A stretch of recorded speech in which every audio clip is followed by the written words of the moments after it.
everybody comes back.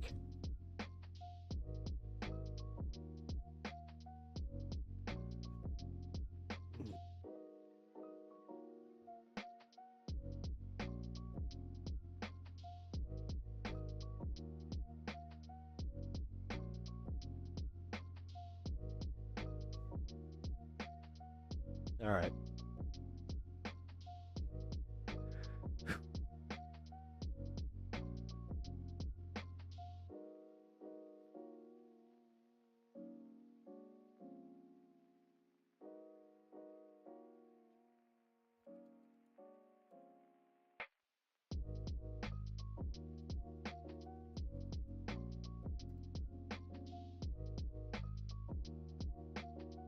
Alrighty, sound off. 1, 2. Anybody? Yeah. Man, that really did it. That one actually shut down stream. And that wasn't even internet. That was 1000% Streamlabs. So, fun times. All right. Well, screw it. Sound off, guys. Do not be afraid to do so. And yeah, I feel bad, but fuck it. Here, I'll go back a little bit. And a lot of the backtracking, but we got to see how this turns out. Remember, with this 90-day pause, President Trump is going to be negotiating with a lot of countries. We're going to end up stitching trade deals with them, and we're going to leave China out in the cold. And China's never been there, or at least hasn't been there for decades. So I think this is a fascinating process. It has actually a possibility of working, and it's absolutely got to work. President Trump knows what he needs to do. Now, he may not do it in the way we like, but I think he's going to eventually get it done. So let's wait until the end of the process before making judgments about whether this works or not. Right, but it has been a disaster so far. There are 90 days. Yeah, I mean, Josh, there are 90 days to negotiate with countries. According to people at the White House, they've already had a lot of countries get in touch to try and do new deals. Is it right to judge this now, or should we be a little bit more patient, notwithstanding the fairly reckless way that this has so far been rolled out? Well, to be sure, Piers, there is a lot of truth to the fact that all of these countries are coming to make deals with the Trump administration. They were doing it before. They'll continue to do it. And I'm rooting for the United States, and I think most Americans are rooting for the Trump administration to succeed, but it's impossible to ignore the fact that trade deals take months, if not years, to negotiate, and negotiating 90 of them in 90 days is not only unprecedented, it's basically fantastical. And, you know, will they get 10? Will they get 20? Will they get 30? I hope they get as many as they can, but what is the cost of that turbulence? What is the benefit versus the price that we pay while we're subjecting our economy and all these other economies, by the way, all these economies around the world that are so dependent on us, to all of this suffering and pain, while we, you know, change our policy this way and that way, it just has to be weighed against the perceived benefits. So it's complex, and, you know, I'm not... Sorry, I went right back to it.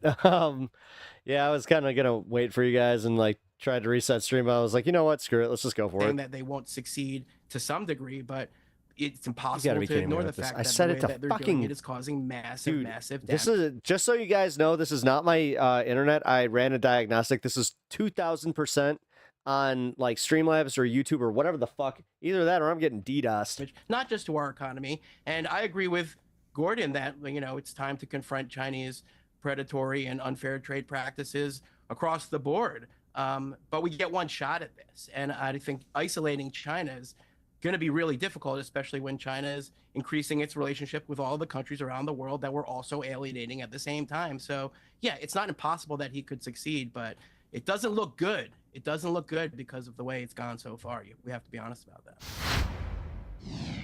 Piers Morgan.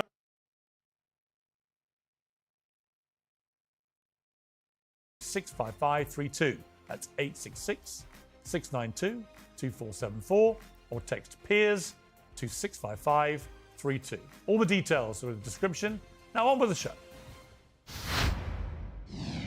All right, Vinny, look, you're a massive Trumper. You were with him at the weekend at the UFC, and we'll come to that in Florida, where he got a roaring ovation. There's no doubt the country, as always with Trump, is split, where a lot of liberals are in complete, raging fury about him. And at the same time, in places like Florida... Yeah, he lost independence too there, Piers. He can do no wrong. But I saw a poll on CNN just this remember, morning, his sycophants are the only ones that are excited. The polling they've been doing on him has been quite positive until now. But the polling on do Americans trust Trump on the economy and do they blame him or Biden for the state of the economy right now, they've never been worse for Trump.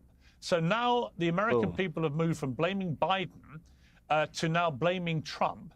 And his own approval I think it was Streamlabs. I saw multiple other creators go down at the same time. Rating on the economy that makes is sense. plummeting pretty rapidly. Now, I know Trump well, as you do, and he won't like that. He won't like the fact that his economic polling is That makes plummeting. sense because of the error. So this has to work quite quickly, doesn't it? Hey, Robin. Welcome back. Yeah, or Piers, were you I think, here earlier? well, first of all, Welcome, just welcome. him walking into the UFC, like you said, we're going to get into. I've never seen anything like that. I mean, I saw Michael Jackson when I was a kid, and it was at that level. But we'll get into that. But Piers, here's my thing. Obviously, all we're going to hear is the fear mongering from the other side. Everything from the past 8 years when he first came in, it was we're going to go to war with Korea. He was a Russian asset. We're going to go to war. Everything is fear mongering. Piers, the guy hasn't been in for 3 months. Everybody needs to just relax. Just like Gordon said, let it take time. And I have an analogy, Piers. Our country, like, you know what a heroin addict... Again, if you guys had done that for Biden, if you guys had actually played the consistency game in your politics, you would be allotted that. But you know what? No. And this is where people need to start fighting back against this bullshit, man. Fuck guys like Vinny. Like, seriously, anytime somebody starts in with this shit, just be like, oh, really? Oh, we're not giving them enough time? Finally stop doing the heroin, and they put them in a room, they're detoxing. They're shaking, they're sweating, they're going through a bunch of, bodies are convulsing. That's what America's going through, Piers. We've been hooked on this freaking government. Everybody walking all over us. Every country taking advantage of us. You fucking pick me, asshole. It's going to hurt for a little while. Dude, the fact that you're not a naturalized citizen, hopefully, just because you're not a fucking MAGA, like you don't get the whole MAGA pass. I hope that you do feel that one. If they start going after everybody, I hope that you're at least before me on that list, you fuckface. But guess what? God, I hate this guy. Are going to work. Stock Sorry, market Robin. Jumped 400 points I can't today. stand Vinny. Everybody needs he to chill. really And sucks. then, Piers, by the way, how many factories are reopening? Steel jobs are coming Welcome back to America. The world is. Japan pledged $1 trillion to come here. The UAE committed $1.4 trillion in 10 years. Saudi Arabia just lined up $600 billion, possibly hitting $1 trillion. It's not small talk. It's respect. And Cheng said it's not the art of the deal. This is exactly what it is. He knows how to play this freaking game. Now he doesn't have all the Russia and all the crazy shit happening around him. Just give him some time. Let him cook. Everything's going to be okay. You'll see. Trust me. All right, Cenk, trust Vinny. Cheers. Yeah, no, I definitely don't.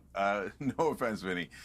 So listen, what would have garnered trust is if he had done this in a rational way and said, here's the industries I'm protecting, here's the countries I'm targeting, and I'm going reciprocal. If China's got 20%, we're going to put 20% on them, and it's non-negotiable, right? Or we're going to negotiate it down to 0 so that we're got it fair for both sides. But to do 145%, I mean, you might as well do 1,000,000%. It doesn't make any sense. At that price, you can't sell any goods.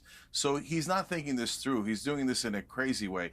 And you guys are saying, hey, let's see how it plays out. It's only 3 months in. I get it, and that's fair. And there's a long way to go with 4 years. But what you can't say at the same time is that it's worked so far. It hasn't. It did crash the stock market. It did crash the bond market.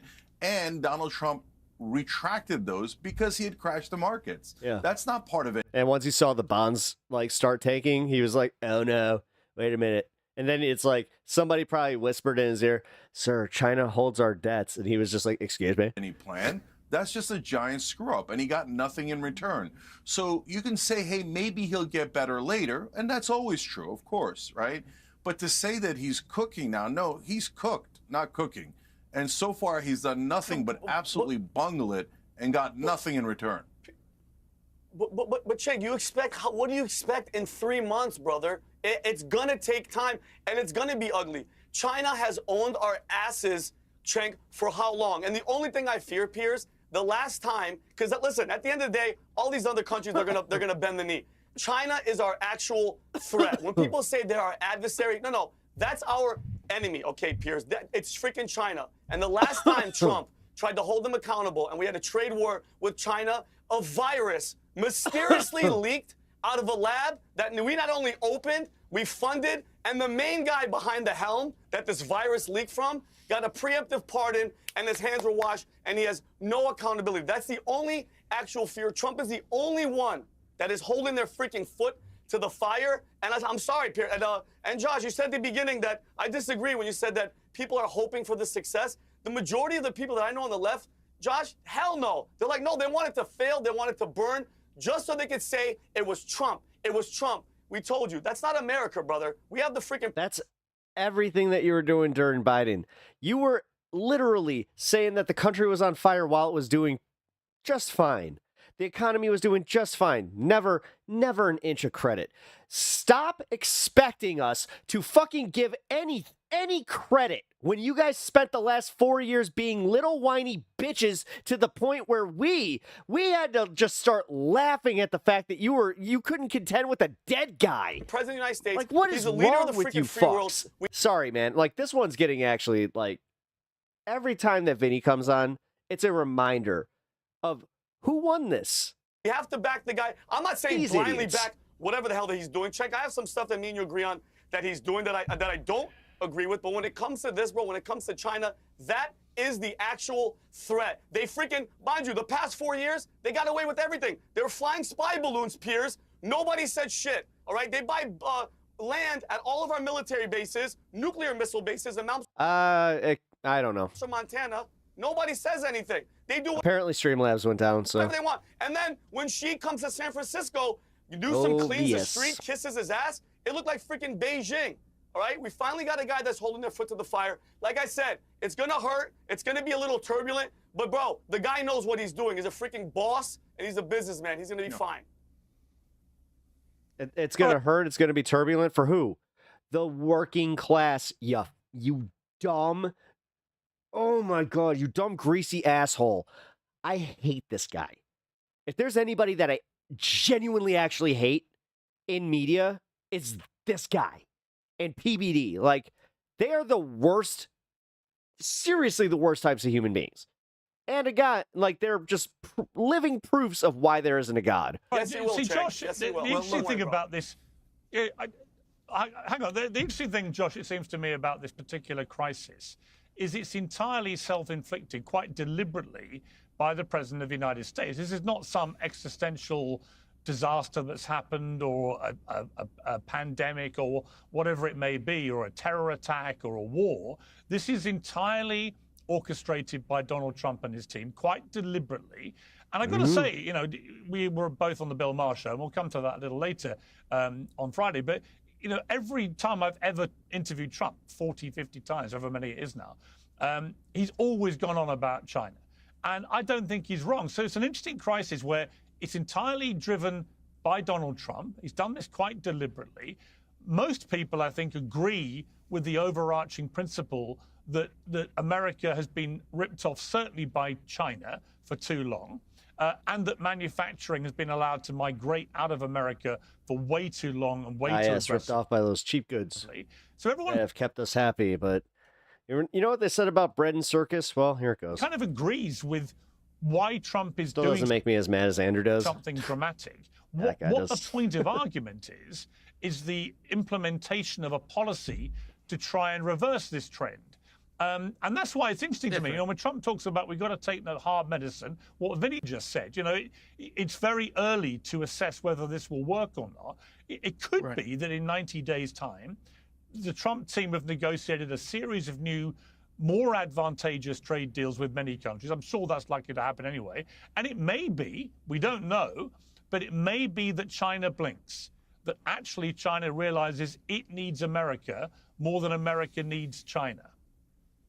Yeah, I think there's a lot right in what you said. I've interviewed Trump for an hour on China alone, okay? And I wrote about this in my book. And here's what people really don't understand about President Trump and China is that President Trump's goal is not to decouple from China. President Trump's goal is to make a deal with China, okay? And that's not necessarily what everybody in his administration thinks. But if you ask him, if you listen to him closely, that's what he wants. And for him, all of these things are tactics to get to the negotiating table and make a deal with Xi Jinping, not to separate the United States from China, but to solve the unfair trade practices and keep going the engagement. That's what President Trump believes in his heart of hearts. I'm 100% sure of it, and the people who are close to him know that. So what does that mean? That means that these are all tactics meant to bring Xi Jinping to the table. And I'm sure that eventually, when we get to that point, the Chinese will negotiate. And that will be a very painstaking process. That's exactly what happened in the first term before the pandemic. By the way, Vinny, I agree with you that the virus likely leaked from a lab based on a preponderance of the evidence, but I don't think it was intentional, okay? I think it was an accident, but that's neither here nor there. To address what you're saying, Piers, we have to understand that this is all about deal making for President Trump. And yet, when I say I'm rooting for those deals to succeed, I'm not representing liberals. I'm just a person. I'm independent. I'm not a liberal. I'm just me. And what I'm saying is that when you look at what happened this weekend, even since we were on that show, Piers, we had exemptions for some of the things. Then there were no exemptions. Then the exemptions were temporary. Then the Commerce Secretary said one thing, and the Trade Representative said another thing. Then the President tweeted a third thing. That's no way to run a railroad, okay? We can't do that. This is going to be a very, very difficult thing to pull off if we're doing it competently. And when you have the three top officials in the United States saying three different things on the same day, even yesterday, or that's just a recipe for undermining his own goal. Now, I may be about to shock you with this, but tallow is an exceptional moisturizer. The oil in our skin. What is it with the conservative influences in tallow, and then you have fucking RFK making this beef tallow like push all of a sudden? Like, gee, I wonder if there's something going on in like these industries where they might have made partnerships, or like it's almost like there's insider shit going on. There's no doubt that mixed messaging is a real problem right now, and Donald Trump has to get a grip of that. But you've written a lot and talked a lot extensively about the threat from China. For those who don't fully appreciate why it's such an existential threat potentially to America Incorporated, for want of a better phrase, just explain what China has been doing, particularly in relation to uses tallow for other purposes. I don't need to know that, Mitesh. Then abusing the legal process in a way that is very advantageous to them and very unadvantageous to people like the United States of America. Yeah, China steals somewhere in the neighborhood of $500 billion a year. Give or take a couple $100 billion. That's kind of funny. How much do we owe them? That was the So wait a minute. With everything that they steal from us, like, dude, this is so wild that they're not acknowledging that they hold our debt. John Ratcliffe, when he was director of national, like, they can sit here talking big about everything, but for real, they hold our fucking debts. They're the holders of these bonds. Intelligence in 2020. Like, for everyone that wants to play like the simplistic, like, well, why can't we budget like a household? Well, how come they can't call in the debt? Just before he left office. Maybe, yeah. How come they're not just gonna like let us default? And this has been persistent. It's Almost been like going it's the on fucking for decades. same thing as and the issue really mutually assured destruction. has been no American president has been willing to take the Chinese on this particular topic until Trump in this term. Not even Trump in the 45 years. It's Trump 47 who is really doing this. The context for this is that the Chinese regime believes the United States is an existential threat. It believes that not because of anything that we say or do, but because of who we are. You have an insecure regime in Beijing is worried about the inspirational impact. Made by removing and simmering, then cooling the fatty tissue surrounding the cow's organs. It can be used as like fry oil and shit like that. Of America's values and form of Soaps, governance candles, on the Chinese skincare. people. So that means we will never have amicable relations with Beijing as long as the Communist Party rules. Yes, I'm back. That's not a conclusion that most people want to hear. It's not a conclusion that President Trump wants Streamlabs crashed. to hear. But when he tried a trade deal with China in January 2020, just before the pandemic, the Phase 1 trade pact, it failed almost immediately because the Chinese violated it. And they'll continue to violate it because they believe that they must destroy our country. I don't like that conclusion, but unfortunately, we have got to face what the Chinese regime says and does. We ignored Osama bin Laden. Why is this guy so quick to like make China a enemy? We ignored him until, especially when, dude, you're on your way out. What is with all these gray-haired assholes that are so like gung-ho to go to war? one day when he killed, like, dude, you're like maybe a decade out from fucking being in the ground. Like, maybe, just maybe, let us enjoy our shit, because like you guys still treat us like children and you won't let us run the country. So killed 2,977 Americans, and then we said, how did that happen? Well, we can't afford to do that with China because China is so much more powerful than Al-Qaeda ever was. I mean, Cenk, you're shaking your head, but why? Yeah, so China has ripped us off. They have a partner here in America that I'll get to in a second. Honestly, China should just fucking do, like, they should really call in the debt. They should just do it. They should wreck everybody's fucking economy at this point. But we don't need this weirdo military. Or they should just keep Pierce from his beef tallow or whatever the fuck he does. We could just keep it to economic competition and sometimes, by the way, economic cooperation. And look, guys, I really cannot get over how much Piers Morgan looks like the pigeon lady from Home Alone 2. It is insane. I seem to agree. We need to deal with China, over tariffing us and getting an unfair advantage. Well, all I know is that when Katy Perry got back and she kissed the ground, that is not the dirtiest thing that she has ever put her mouth on, because she was married to Russell Brand. Zing. So the right way to do that is to go reciprocal, to be tough, and to be consistent, and not to wobble like Trump is doing. So look, you gain credibility through your actions. And Piers, last week I said there's no way that these tariffs would last. And I was right. Of course, these tariffs can't last because there's certain economic inevitabilities. You can't crash both markets at the same time. It doesn't work. So we've got to be strategic in how we deal with China. And talking in militaristic terms and how they're the evil enemy doesn't help at all. It's just weirdo stuff to me. So, and don't do it. No, it's just doing neocon bullshit. We want to use neoliberalism. Well, let's bring neocon back in the proper context that it needs to be used in, I guess. Anything in a way that pushes militaristic angles. So, because that's what I understand a neocon to be, is just a fucking warmongering freak of a Republican that's just like, yeah, we need to be strong. We need to take over. We need to make sure, because like they always do it against, like, I mean, Taliban is like, yeah, okay. But this one is like, like China, Iran, you guys have been pushing this one for almost 30 years. Interesting. So, and I don't want to get into a war with China. That's mental. So now, in terms of who's their partner here in America that's causing a lot of the problems that we never talk about, and that's our corporations. Because remember, these trade deals are not written with China and U.S. representatives. The U.S. representatives literally handed off to corporate lobbyists. Corporate lobbyists write these deals for us. And if you think about it, they don't have America's interest in mind. They have Apple's interest in mind. They have Intel's interest. They have all these corporations' interests. Why do you think the trade deals in the past have been so lopsided?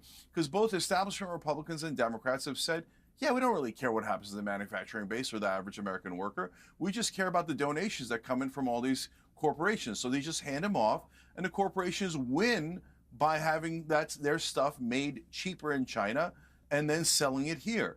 So corporate rule is one of the giant underlying problems that we never address, because the corporations in America are not on our side. They're on their side. So we've got to start writing these trade deals. And for God's sake, with Trump, you can't have him jumping around like a maniac. You can say maybe he'll get better later, but you have to live in the reality-based world. He screwed this up in the beginning. Now we're in a worse situation, not a better situation. Part of being tough is being strategic and smart about how you do it so that you can stay that course. Okay, I mean, the other thing, of course, with Donald Trump is it... Yeah, quickly, Vania.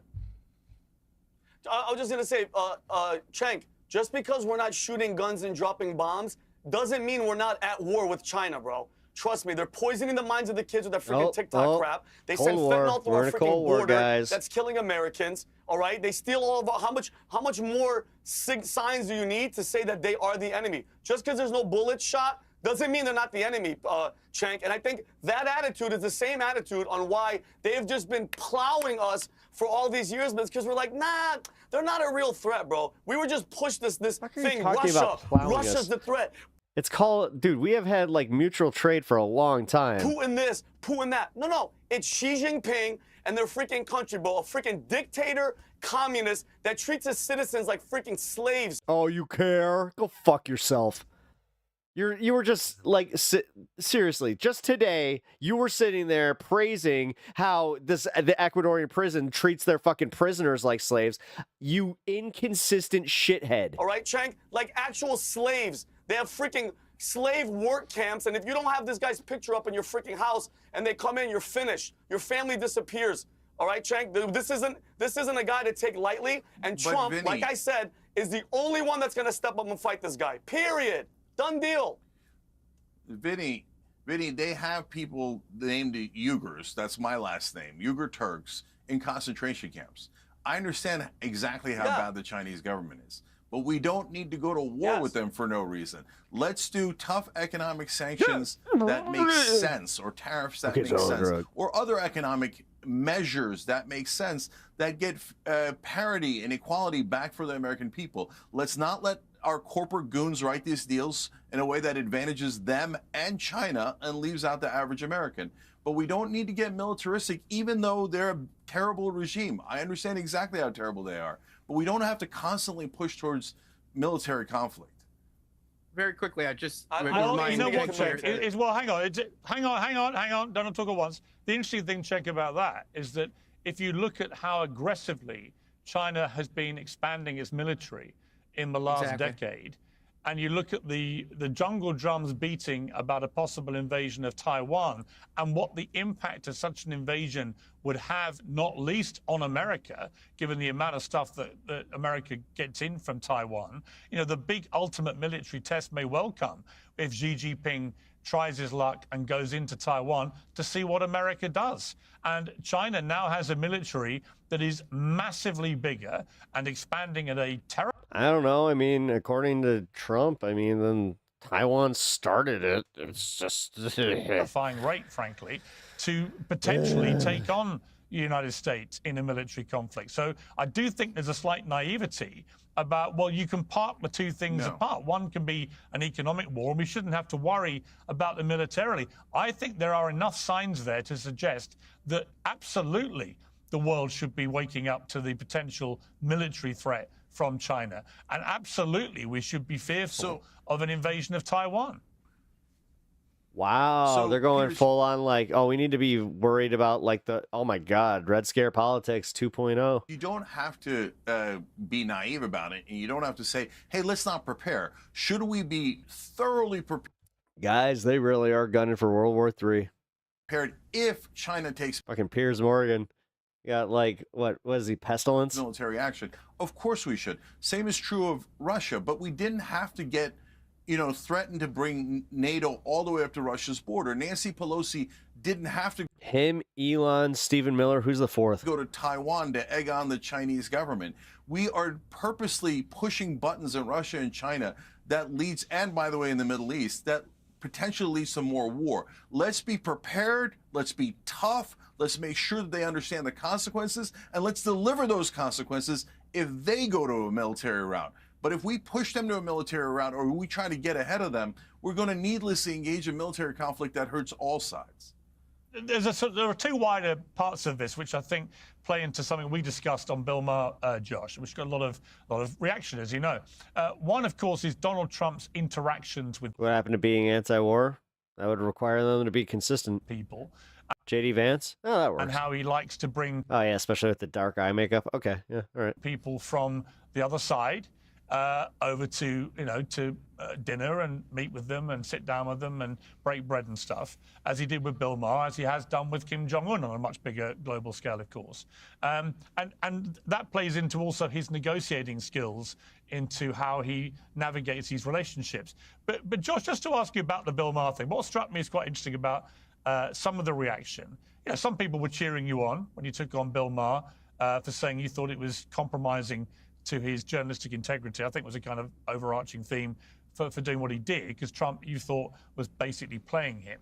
And other people were hammering you, saying, well, isn't this exactly what Bill Maher was talking about in his monologue about the dinner he had with Kid Rock and with Bill Maher and with Dana White from UFC, obviously, and Donald Trump? That we've now reached a stage where people can't even go and meet with people from across the political divide without the people. I feel like this is all a distraction while Trump keeps pulling Ocean's 11. On the other side. Social Security is literally disappearing, and our 401ks are going. Like, yeah, dude. Their side for. But we gotta wait. You just gotta wait. Be patient. It's only been 3 months. Come on, you gotta, guys. Toys out of a stroller Vinny's sensibilities. And screaming and saying how disgusting this is. I was curious about your reaction to the reaction, and whether you understood that people were saying, well, this is exactly what Bill Maher's talking about. Yeah, no, I appreciate you giving me the chance to react to the reaction. I mean, first of all, I don't think I was questioning his journalistic integrity at all, because I don't think he's a journalist and he's a comedian. And the first thing I said was that this is a tempest in a teapot. And, it's totally fine for people to go to meet with Trump and have dinner, and that there is not, that pretending that this is some sort of, summit or some sort of big event is really not true. So I don't think I tried to go to pains to not to criticize Bill for going, but to also make a nuanced point, which may have been lost by both sides, actually. And the nuanced point is simply that from Trump's perspective, I question whether or not he was engaged in the genuine conversation for a seek for middle ground that Bill Maher was engaged in. And we can have two thoughts inside of our head. One is that Bill Maher went to meet with Trump to seek a middle ground in a conversation to bridge the political divide and, heal the culture wars. And I believe Bill was trying to do that. And I'm skeptical that's not what Trump was trying to do, because of all of when you've met with Trump, that's always what he does. When I interviewed Trump, the first thing he said to me was, Josh, you're the best reporter I've ever seen, and you know this stuff. He had no idea who I was, but this is what he does. He charms you, and he tries to get you on his side, and then he tries to get you to tell whoever you're going to tell about the meeting that, oh, he's not that bad after all. And of course, that's exactly what happened. So I don't agree with people who say meeting him is some sort of bad thing, but I also don't agree with the people who say that somehow meeting with him is going to produce a good result. It's essentially a non-event. And and if we can sort of think of it as a PR stunt that, had some cost and some benefit, in that, well, we can sit together and have a meal together, and some cost in that you gave Trump this opportunity to put you on display and say, look, even Bill Maher is okay with me, then we can agree that there's a cost and a benefit, and people who are saying don't meet with him are wrong, and people who are saying meeting with him is going to do something are also wrong. And that was the nuance that I was trying to get across on the show. But I feel like maybe in that moment, Bill felt that I was attacking him. I wasn't. I was trying to praise him, and that kind of seemed to make him a little even more upset. But what are you going to do? Well, I thought it was a ballsy move to whack him off the top. But what also struck me was that, is there a slight hypocrisy? And only your answer will reveal whether there is here. You work for the Washington Post. Your owner, Jeff Bezos, has done a lot more than Bill Maher in crossing the divide with Trump. He used to be very critical of Trump. But in the last year and a half or so, or since his shooting, actually, he seems to have performed a massive U-turn on Trump. He called him and praised him after he was shot at a New York Times event in December. Bezos said he was optimistic about a second Trump presidency. He had dinner at Mar-a-Lago in December 2024. He pledged $1 million to Trump's inauguration fund. He attended the inauguration. Amazon, obviously one of his companies, main company, streamed Trump's inauguration on its Prime Video service and has also paying $40 million for a Melania Trump documentary. I mean, as a Washington Post senior journalist, how do you feel about all that? Yeah, well, again, I don't think They don't need that money. That's what's so fucked up is these people don't need that. Like, that might as well be $4 to them. Like, let them eat cake. Again, I wasn't trying to criticize Bill, and if it came off that way, then maybe I didn't craft my critique perfectly. I was trying to criticize the idea that engagement with Trump is some sort of bridge towards healing the cultural divide, because I just don't think that's going to be the result. And I think when business leaders go to meet with Trump, that's a different set of calculations. And I work at the Washington Post. I'm not privy to what goes on at the ownership level. I just work there. I'm not part of the management. I'm not part of the ownership. I've never met Jeff Bezos. I don't know what his calculations are, and I don't see. But this is like the reductive way that the media wants us to think. Like, ironically, Piers Morgan, because he doesn't work for Sky News or whatever the fuck he used to work for, now he's trying to do this thing like, oh, well, Jeff Bezos, he's technically your boss, right? That's above my pay grade, Piers. It's not a duck. It's just I don't. But at the same time, if you claim you're a liberal journalist, then maybe working for Jeff Bezos, don't have any insight into what goes on above me at the Washington Post. All I can say is that I'm not against engagement, and I understand that Trump is the president, and business leaders have to engage with the president, and the way that they do it matters. That's how I feel about it. And All right, but Josh, look, if it looks like a duck and it sounds like a duck, it's probably a duck. I mean, they're even calling him out for his wishy-washiness. I mean, you can appreciate that if you're... I mean, it's kind of fitting that they put the fence sitter right in the dead center of this. Bill Maher, Good job. Watching you refusing to be remotely critical of what your own owner has done with Trump in terms of kissing the ring, you could potentially see that he might think there's a double standard there. I see what you're trying to do, Piers, but I'm not in a position to comment on Jeff Bezos, because if you kind of are, though. I comment on Jeff Bezos. No, you nervous Nelly. Now you're kind of showing the fact that you do know who signs those paychecks. Then I could be fired from my job, and that. So there it is. I'm not going to do that, but at the same time, I want to be honest with you, so I don't. Also, you cheeky fuck. Don't seem to be dodging. I would call him out on that. I'd be like, Pierce, you cheeky fuck. Move on. Your question, and my honest answer from my heart is, every person that engages with this administration, including all the people on this panel, including you, including me, has to make that judgment based on their own calculations and their own values and their own interests. And we have to be careful not to judge each other for where we all come down on that.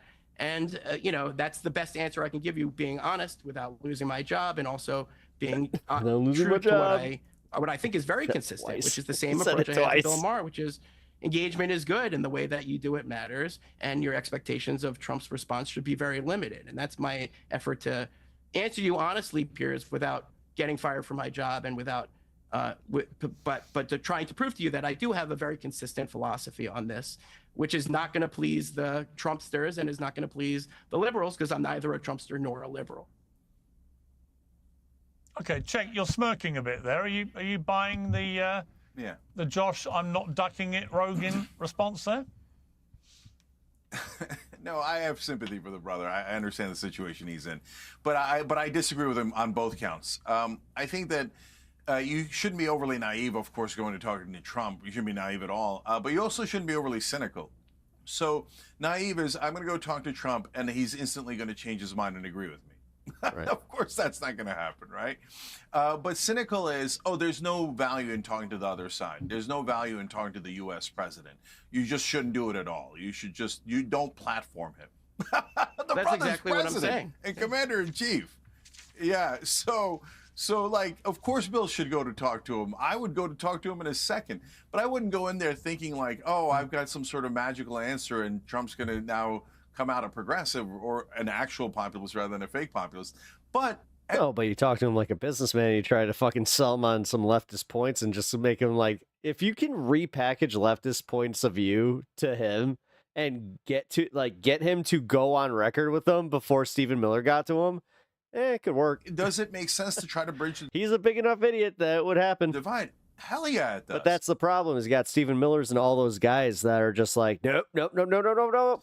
So look at, so I go on Patrick Bet-David's show that Vinny's on from time to time, and sometimes we yell at each other, and a lot of times we vehemently disagree, but then we go for a beer. sometimes we find agreement, like Vinny and I have on Israel and a couple of other issues. So hey, we bridge the divide there. And you know what? Not only did it help on that particular issue, but it starts to heal a little bit. And I know that people on my side in particular don't want to hear that. And so others have gone on the same show and thought the great strategy is to just yell the entire time at them, right? But then you're not listening, you're not actively engaging, and you're not repairing any bonds. And for this country, and I know, like, again, the cynics hate this kind of talk, but at some point we have to heal the bonds. And it starts with simple conversations. And if you can't speak to the President of the United States because you're so bitter and mad about it, that's not at all productive, and it doesn't go towards healing any bonds. It's not going to happen overnight. It's going to take a long, long time, but we should at least have the decency to talk and to listen to one another. I think that's essentially exactly what I was trying to say. Vinny, you were at the UFC thing. I was struck by the incredible ovation that Trump got there. There's no doubt that in vast swathes of America, he's not just popular. It's a gigantic kind of superstardom, fandom that goes on with his fan base. And yet there are other parts of America that completely detest everything Trump says and does. How do we bring these two factions together? How do we bring all of America to love this fascist this fascist? How can we get them to love the dear leader? The United States of America. Vinny is a skinny Seagal. Ooh, that's a good call. Become more united. I don't know what you're talking about. His ponytail doesn't look anything like mine. I'm sorry if you can't hear what I said. I'm Steven Seagal. I think, and Cenk made a good point. Josh made and you make a good point, Pierce. It's like enough of this. I was having a conversation before I came to the van. This whole left, right, your side, my side, your side of the aisle, my side. Piers, I'm a Christian, and I read the Bible every single day. I'm trying to learn. I'm trying to be a better person. I'm trying to walk in the footsteps of Jesus Christ. The two main things in the Bible, Piers, is love God with all your heart. No, it's actually love. It's love each other. And no, you're wrong. He preaches about forgiveness. He preaches about turning the other cheek. But you're weaponizing Christianity for your own gains. Vinny, you're a Christian of convenience. I'm gonna break this one to you. Heart, your soul, and your mind, and love your neighbor. It's that simple. Well, you got that part. There you go. We're supposed to love each other, okay? I mean, it's not easy, Piers, when the mainstream media for all this time is saying that this guy's this evil monster, Hitler, all this stuff. That doesn't help. I mean, he's proving it. It hasn't helped, and that's why all these big networks, all these freaking mainstream medias are on decline. You mentioned Jeff Bezos. You no wonder why he's changed his tune, Piers.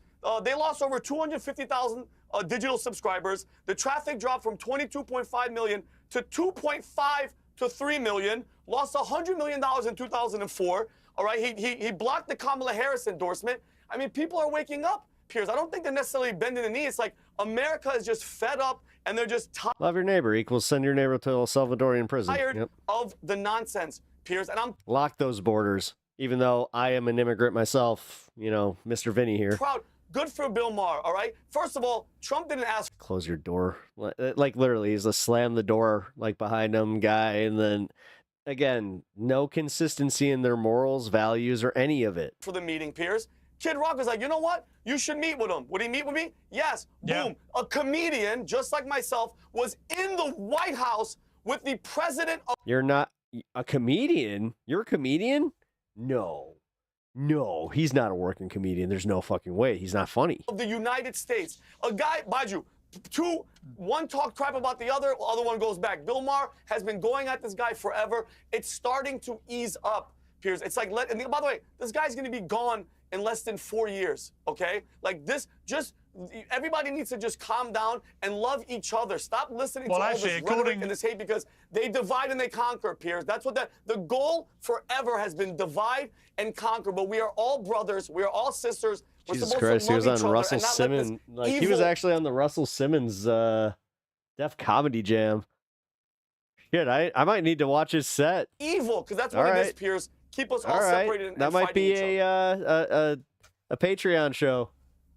We'll go through Vinny's comedy. Just on that point about Trump gone in 4 years, Steve Bannon was also on Bill Maher and said he's definitely going to run for another term. So Liberals may not get away from Trump quite as early as they hoped. Let me bring Gordon. Painful? I want to change subject with you. I'll be the judge of that. To these two big deportation stories. One involving this El Salvador. I mean, full disclosure, getting booked on a Russell Simmons act, especially as a white guy, all you had to do was sign the sign the contract, because, yeah. Salvadorian, Kilmar or Garcia, few and far. who's been sent to a prison in El Salvador, the country where he's come from. Now, he was residing in the United States. He was an illegal... Like, as a white dude, as a white dude, I look at him and I'm like, are you, though? Immigrant, but he was married... Like, if we're going to play the white supremacy game... in the United States with 3 children, all with special needs. He's just so red. He has always emphatically denied being a member of this gang, MS-13, despite the authorities believing that from one source, I understand. I mean, what was the premise? Like, what were his premises? They think he may have been.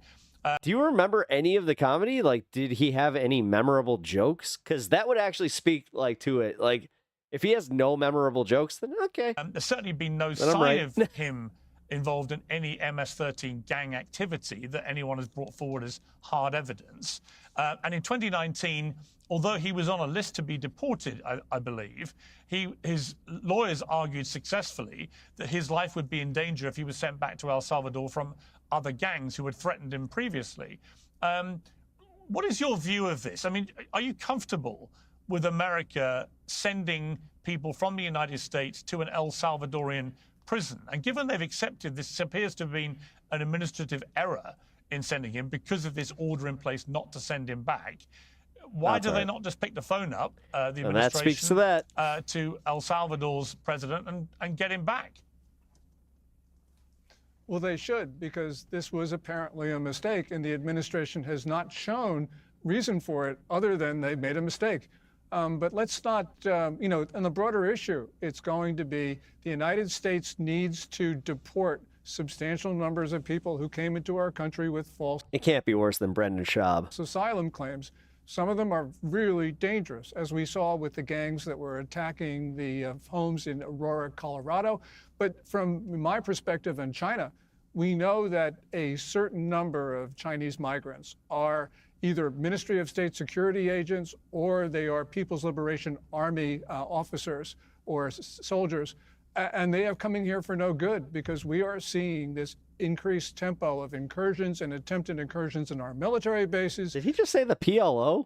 These drone flights, all the rest of it. This is extremely disturbing because they've come here to attack us. They're looking at our patterns. So, who are you? I could ask you the same thing, Master Liberty. Who are you, Master Liberty? I am Pep. Nice to meet you, Master Liberty. You seem to be this is your first time chatting here, so welcome. I appreciate you stopping by, and hello. For our vulnerabilities, and they are ready to strike. So yes, we do need to deport a substantial number of people because this is a matter of national survival. And yes, the Trump administration should admit it made a mistake in this particular case. Left-leaning political streamer, but 420 friendly and open to having discussions with anybody. And if you're cool, then you can hang. And bring him back. There's no question about that. I should just literally Yeah, I mean, Cenk, the other case is the Mahmoud Khalil case, who was the head of this very aggressive. And believe it or not, despite what the scroll says, I am 7 hours into stream, not or 6. I'm almost 7 hours in the stream, not the 48 minutes that you see here. My stream crashed because of Streamlabs. Aggressive pro-Palestine. How fluent am I in constitutional law? Not the most. I'm Google fluent. Indian group at Columbia University who was sort of leading the mob, as we saw at the time, who was seen reportedly distributing pro-Hamas literature. Now, he's there on a green card. I'm as fluent as everybody on this panel.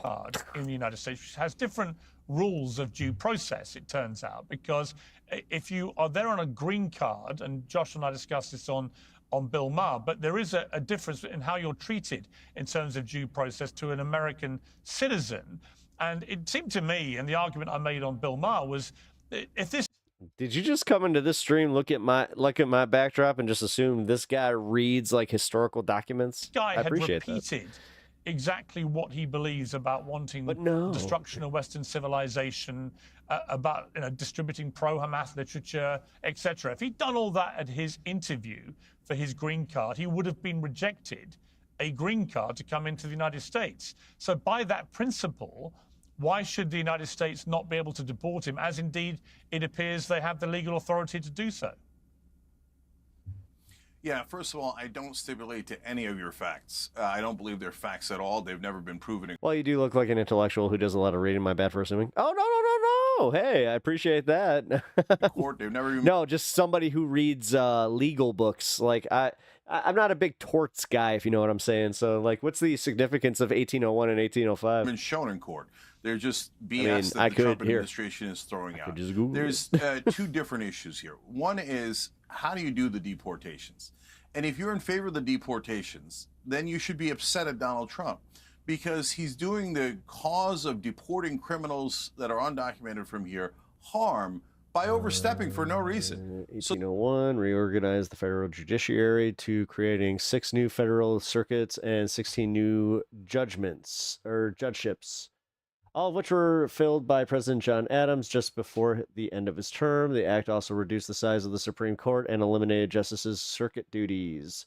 The action was seen as an attempt by the outgoing Federalist Party to maintain control of the judiciary before the incoming Republican president, Thomas Jefferson. So this guy, Garcia guy, was, they even admit in court, sent there by error.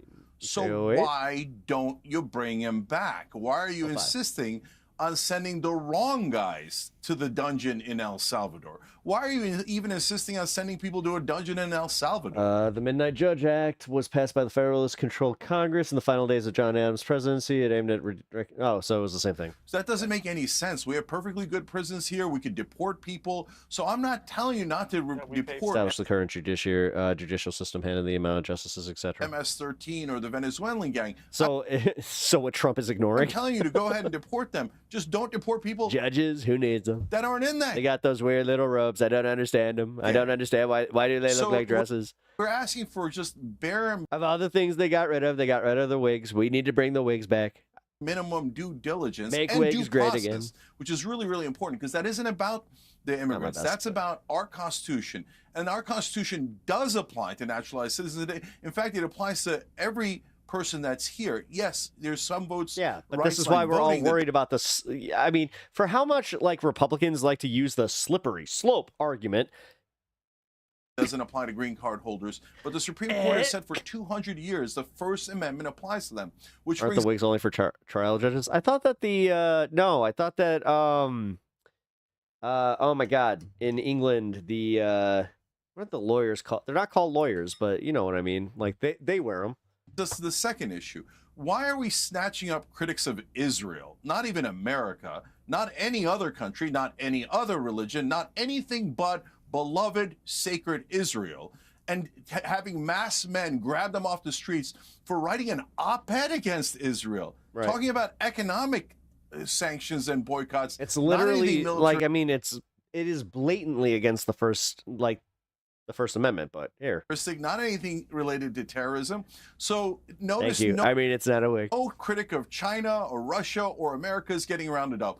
Only critics of Israel are getting rounded up, and that's just a stone cold fact. So I don't like Israel running this country, which is obviously... Hey, being a good Google, like a good Googler is something, man. I know some people that I've asked to look up something, and they just don't know how to use keywords. They suck. What's happening? I'm sick of it. Keywords when Biden is where sent I'm at. Blank check after blank check. That's why I'm able to do the this. Ethnic cleansing of the Palestinians, and now Trump says, "Hold my beer. I could do even better. I'm just gonna any critic of Israel. I'm gonna trash the First Amendment." He was theoretically for freedom of speech. This is cancel culture on steroids, where a foreign government cancels people inside this country because they dared to criticize Israel. It's totally, utterly unacceptable, and it's destroying our Constitution on behalf of a foreign government. Totally unacceptable. All right, Vinny, Just I as can a- see you ready to let rip. Josh, I'll come to you in a moment. But Vinny, I can see you simmering like a volcano there. Yeah. Well, well, first things first, Piers. When it comes to the deportations and how do we get here? How do we get to the point where we have to reverse and send illegal gang members to get the hell out of our country? Is because the Biden administration with Alejandro Mayorkas literally let a freaking invasion of the country happen with zero accountability, okay? Because he got a pre-pardon too. Let's move on to that. You mean to tell me out of the thousands and thousands that Homeland Security with Thomas Homan and Kristi Noem, that we've deported these freaking murderous gangsters, we have one guy. One guy's too. Yeah, one mistake, you bring him back. Are you serious, Vinny? If this was your brother, if this was like your husband, would you fucking like? You would care. That nobody on this panel knows because none of us have the actual inside scoop. Is a freaking He should just admit his truth. He'd be so much happier. gang member, and why is he fearing for his life in another place by other gangs? Could it be that he's in a freaking gang? All right, none of us know. Okay, none of us know the thing, but if it's one, and Yeah, we do, because the courts actually went through it, and then they identified that he wasn't part of a gang. This is also why they want to give him, I don't know, due process. we're asking Piers, why haven't they called Sorry to and tried to get shout. this guy out? Maybe he was in a gang. Okay, let's think Doesn't matter, Vinny. about that. And You're in the PBD gang. You're in the PBD gang, Vinny. You know what? You're part of a gang, Vinny. You're dangerous, Vinny. You see how slippery that slope is? You could ski down it. and going to Chank's point, Chank, you know I'm with you, brother. America, if you're an American, freedom of speech, First Amendment, you could talk all the Naturalized. shit you want whenever you want about anything because I'm a free speech absolutist. But if No, you're not. No, you're not. If that was the case, then like, are you kidding me? Are you fucking kidding me? I haven't seen you once mention what's going on with the Palestinian protesters. Shut up, Vinny. you are here, Chank, and you're here on a green card to try to come here and learn and listen, I'm sorry, Chank, you're handing out pro-Hamas shit and you're trying to rally the troops and try to get people angry. And here's my thing, Piers. Talk First Amendment all you want. If you're hitting and fucking abusing Jewish students, I'm sorry. That's literally made up by you. There was never any of those charges even fucking remotely brought against Mahmoud Khalil. This is the problem, guys. And I was saying this. You know how like they're doing this? They're very good at it and it gets through. So we need to get better at counter messaging this shit and just being like, he's fucking lying. And most of the time they respond to people like me saying just that. He's fucking lying. Chank, that shit doesn't fly with me at all. He made that up to make his argument sound a little bit better. That's a crime. At all. Okay? But Vinny, he didn't do That's that. a crime. He didn't do that, Vinny. So He didn't he do shouldn't that. be- That's a Well, hold on, crime. and If you Piers hit a made a Jewish good student, point. of Hold on, course you're a Piers. goner.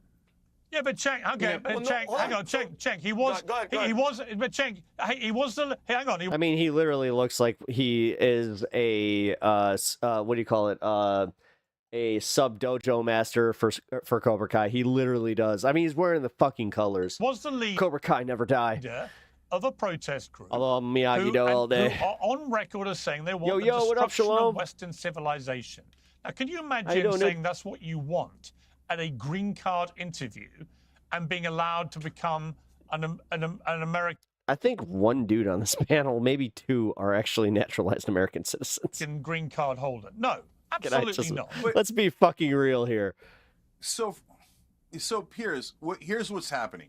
So these guys criticize and lead protests against Israel. So then our government goes on a fishing expedition, also, by the way, by some vigilante pro-Israel groups that go around taking their pictures, looking at They do kind of look like alternate reality versions of it. No, they look like brothers. their social media, If I was casting, scouring it, and trying to find any the young Turkish brothers, like right versus left.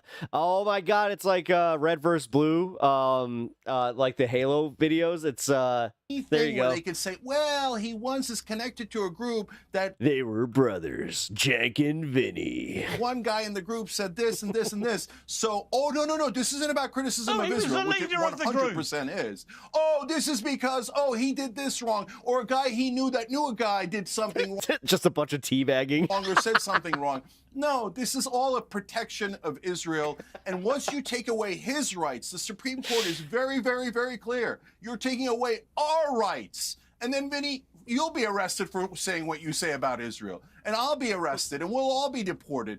I don't want to give away my First Amendment rights for Israel or any other country, period, full stop. Okay. I'm not interested in the witch hunts. Oh, Öztürk, she wrote an op-ed. Okay, Let's dive into her life. What did she say when she was 13? Israel's feelings have been hurt. Get real on what's happening here. A different government is running our government.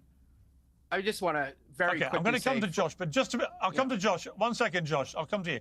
Just to be clear, though, there is a big difference between being an American citizen and being a green card holder, which I think is slightly lost on you, Cheng. You don't need to have committed a crime to have your green card revoked. The Secretary of State, Marco Rubio, has been told he's perfectly in his rights to deport Mahmoud Khalil, and I think you're being extremely naive about what his involvement was in those mob totally wrong. protests in You're Colombia. totally wrong. He was the 100% leader. wrong. He was Doesn't the matter. leader Doesn't matter if he was the leader or not. Legally wrong, of the constitutionally hang on. wrong. He was the leader. He was the leader. But meanwhile, Vinny sat there and just said he's a free speech absolutist. Then he should be defending this. Leader of the protest group there who Doesn't matter then. committed Doesn't matter then. Vinny, you gotta step in. multiple acts When are of you gonna step violence in, Vinny? and vandalism, who were I hope you're blinking because you're gonna step in. harassing and terrorizing Jewish students. And that group is on the record as saying some stuff which, if you repeated, and he was the leader, if you repeated that In other stuff words, not at your him. green In card other words, not meeting, him. you Yeah, wouldn't no, agree. in other words, not him, yeah. Guilt by association.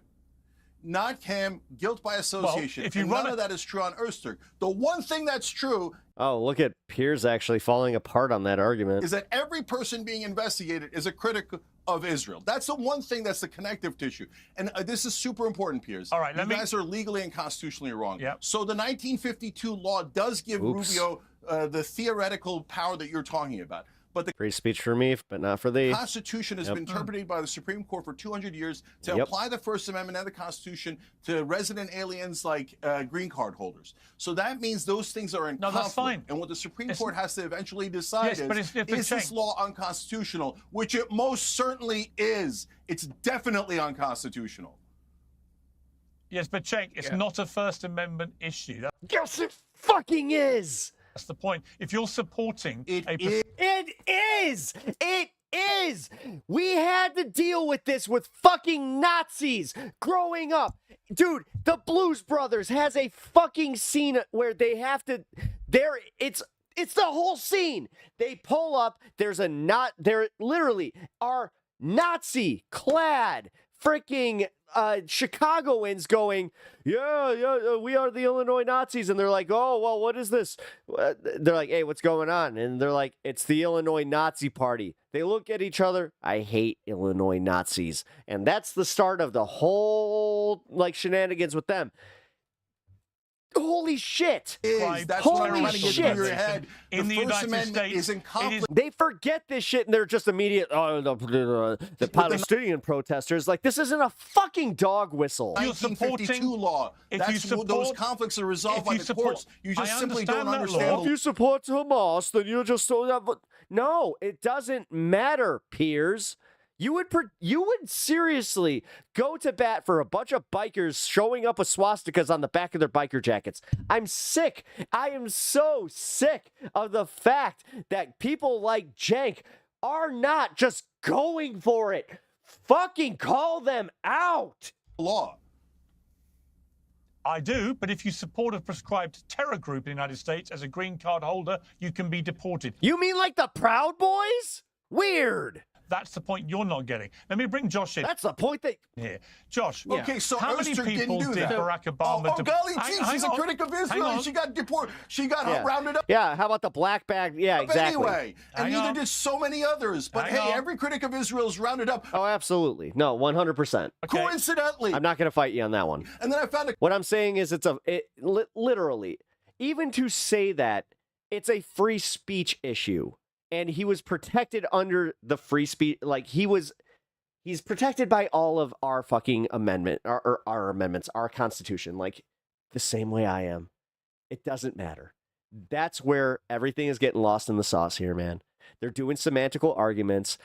And trust me, this is where I'm getting pissed about Piers, because if this was a fucking Nazi group, he would be the first one to be like, well, all they're doing is they're practicing their First Amendment rights. They're practicing the First Amendment rights. I mean, seriously, look at how he went to bat for Elon for him doing the, my heart goes out to you.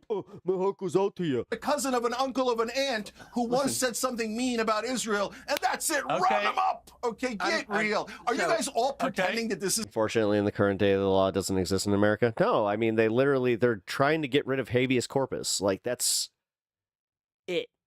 Like, once habeas corpus is done, we're fucked. Well, I'm on coming. the orders of Israel, are you all pretending that Israel didn't order Trump to do this? Okay, go ahead and pretend. Go ahead. I can't wait for you to pretend. I have a question. Talking of rounding, hang on. Talking of rounding people up, I have a question. By the way, Fridge Makara, welcome to the stream. I'm Pep. Nice to meet you. And Master Liberty, if you haven't followed already, and same goes for you, Fridge, please do. Free for you. Helps me out. For you, Appreciate Josh, how many people did Barack Obama round Only if you're enjoying the content, though. up and deport in his 8 years as president? Do you know? Off the top of my head, no. But for real, welcome. Is that the question? Have a Whether I guess. have that number at my fingertips? I'm sure it was over 1 million people.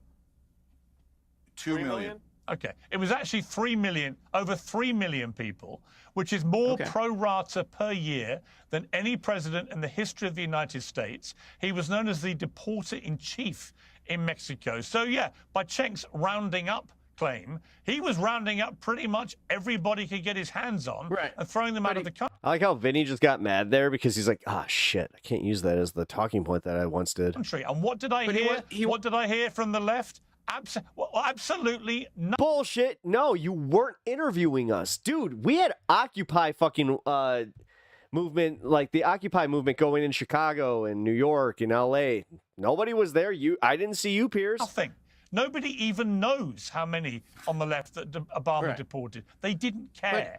It's only become an issue with Trump. And I would say that on the Trump deportation... That's bullshit. That's complete bullshit. ...issue, look at what's happened on the southern border already. So Piers is saying that MAGA should love Barack? Yeah. In under 3 months. Also, Obama did deportations too. Yeah, but he did deport legal citizens without due process. Or did he deport legal citizens without due process by having police officers arrive in plain clothes and kidnap them and put them into the back of the truck? Donald Trump has pretty much totally stopped the number of people coming over the southern border illegally. From the millions that were doing it every year in the 4 years of Biden's administration. That's an incredible achievement, which no one's talking about. So no one on the left talks about Obama's deportation record because it doesn't suit their agenda. No one on the left is giving Trump any praise for what's happened on the southern border. And on the rounding up issue, again, and Josh, I'll let you respond to this, but, you know, Cenk is just fundamentally wrong about the difference in which the First Amendment is at play. Not because it doesn't apply to everyone. People have, Trump has stopped people coming over the border because nobody wants to live in America anymore. No, they're literally like looking at other countries. It applies to me if I'm in the United States. Yeah, you know how we're the envy of the world? Now we're proud of like, look at them leaving. It's not a First Amendment issue if you are supporting a terror group. Period. End. Right. Isolationist to the nth degree. A few things. And what does it mean to support a terror group? First of all, I think I'm not speaking for the left. I'm just speaking for me. And I think the big difference with the Trump deportations is that people are being rounded up for their ideas. And that's new.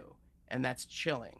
And that's something that we have to think about and reckon with. And that is the important difference. And then, you know, to Cenk, I would say, listen, they're not only rounding up anti-Israel people. Not as a Jew, but as a human being and as an American, I don't want to see anti-Semitism and the fight against anti-Semitism used, weaponized to erode people's civil liberties. That offends me as a Jew, as a human being, and as an American. Well, mostly Canada. Others would be so much brain drain in Canada. But it's not just the anti-Israel protesters.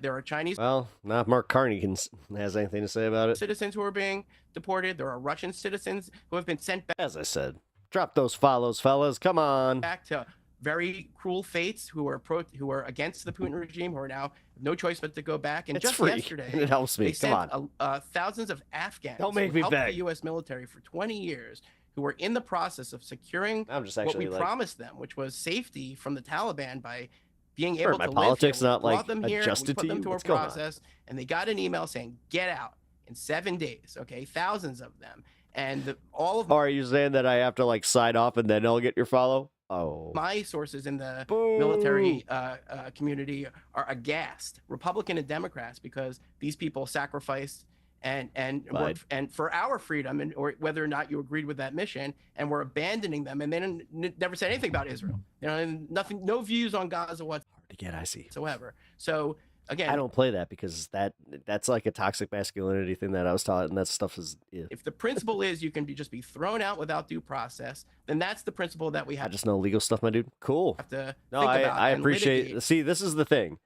I, as a streamer, I'm not trying to be the be all end all, like know all. I appreciate the fact that you guys know shit that I don't. So I like learning from you guys. So. And no, I don't agree. Also, I was like, drop that follow, pop into streams that even if you don't necessarily agree with what I'm watching or the politics, like of my politics, this is what I like about my stream is I have a good collective here. Like a lot of my people here are not all leftists. Like we're a very mixed bag, but you know, because I lean left, yeah, like there's a majority left, but I got, you know, conservatives. I got a mixed breed here, man. Agree with you, Cenk. It's not just about Israel. Although, again, criticizing Israel should not be grounds. And material support, that's the standard. Not just that's how he does. support material. The thing is, once Jank starts making points that would be like actually like they would resonate with an audience.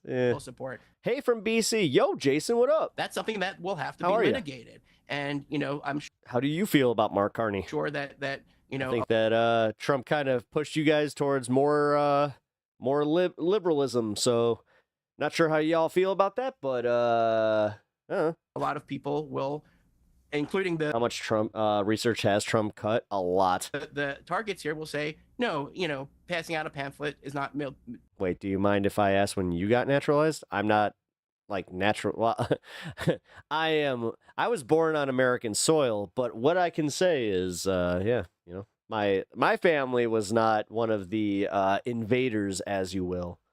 material support. And one last thing, Pierce, you know, you said this on the show and you said this again today. If he had said something, My family was, you know, we were the dirty whites that they abused, you know, for labor. So in the past that was the thing that he said in the present, then he wouldn't have got his green card. Well, you can't, that, you know, the time-space continuum no, I misspoke. That was my bad. doesn't work that way because the circumstances 2 years ago were not the circumstances. How long you think before creationism is taught in American classrooms? Well, I went to a school that taught it in classrooms, so as normal as it is for me, yeah, you know, it sucks. Today. So we can't project a 2024 situation on whenever it was. That's two evils. It might have been Yeah. 5 years ago that he had that interview because It doesn't seem there that was no bad. Gaza I mean, the fact that he was a banker, or whatever, but war. There was a different policy. Things have changed. People change. You know, the circumstances change. So we can't say that he lied on his green card application by not uttering the things that he thought 5 years later. it would be nice if you guys could solve that cost of housing crisis. I mean, geez, I was thinking about leaving America, and then I saw your cost of housing, and I was just like, yeah, maybe I don't have it that bad. Because that's a logical fallacy. So let's just put that to the side and say that he deserves a right to his own defense. Yeah. Full stop. No, you're right. Yeah, look, I think we've got to end it there. But I would say on that point that I think he got it in 2022, which would have been just What's funny, attending my naturalization ceremony, and Trump was on the video, and everyone booed. before October the 7th. That doesn't mean he didn't have pro-Hamas Oh my views before God, that. I don't love know it, the answer to that Bataj. question. But I do Makes think me so regardless of happy. that, if you're on a You're green making it up. card and you later and you later support a terror group, then I'm afraid America has every right to throw you out. That is my view. I may be wrong, Jake. Sometimes I am. I don't like to admit it, but sometimes I am. We shall see. But thank you all very much indeed. I really appreciate it. Holy shit. Piers actually just said that. Like, he actually said that sometimes I am, sometimes I'm wrong. God, narcissist. He is a straight up narcissist. It is wild. Like, it's funny. Oh, that just popped up again. My bad. Watching the USA right now is horrific. So glad I'm up north. You're lucky you're up north, man. God. Yep, I'm in the middle of it. I'm not wearing this shirt just because I'm a tourist. I'm wearing it because it's my favorite beef. Actually is, though. Alright. So, here's the random part of the stream. I'm not sure if you guys are going to enjoy this little random part, but just take a teeny break. Boom. I got a pack of Pokemon cards. Let's fucking open these. Looking at American news is just about the only time I feel glad to be British. Yeah. Yeah, I mean, from my understanding, you guys got it, Well, here's the thing. Actually, I've been meaning to ask this. I'm glad that you popped in here. So, with Brexit, right? What do you guys think of, like, what's going on in America compared to, like, Brexit? Because, like, it's hitting our economy kind of the same way that Brexit did with yours, so. Ooh, card smell. All right. We got a Finzian, which is a dolphin. Caretaker. Brexit is not as nearly insane. Yeah, that's what I thought. And the funniest part is, we looked at that like it was the most insane thing ever. Lampent? Poltergeist. Oh, hell yeah. Actually needed one of these. A lucky helmet. Metina. Oh, fuck yeah. Needed one of these. Oh, hell yeah. A Leafeon. Needed one of those. Aeron and Chandelure. All right, cool. And I'm not just opening a bunch of Pokemon. I like to do a random pack. Explain it to everybody that, yeah, got a bunch of Pokemon packs for Christmas. Sat on them for a while. And, you know, a smarter person would probably, like, sell them. I need something to enjoy. And Pokemon's too damn expensive right now. So I'm just kind of like, you know what? Screw it. I'm going to just open these until I'm done. And then we'll see if the hobby is rebounded where I don't have to, like, try and beat scalpers and all that shit. God. That's a, like, full disclosure, guys. I've had a wild 2025. Like, I've had some personal stuff going on. My mom's memorial fund is in the corner there for a good reason. My mom passed away last month. Oh, fourth meal. Thank you. $5 donation. Mitesh $5. Ooh. Fourth meal. He gets the health bar for that one. Oh, here it comes. Here it comes. He loves these. All right, yeah, we got to get more of these. We're out. That was it. That was literally the last of the health bars. It's so weird to have a dog that actually likes the healthier snacks. Like, man, I bet people, like, wish that they had kids that were like, oh, no shit, how'd you get that to happen? Hey, get out of there. You ate them all. You ate them all, you shit. What are you doing? What are you doing?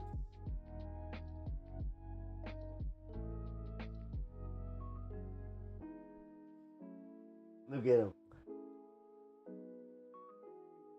No. Say hi, guys. This is Stan. You guys don't know him already? He is the greatest pupper. Oh, there he goes. Although he's going to be off stand cam, so yeah, you know what? I'll close the stand cam out. Thank you again for the $5 donation, Mitesh. I really appreciate that. Here, let me update this.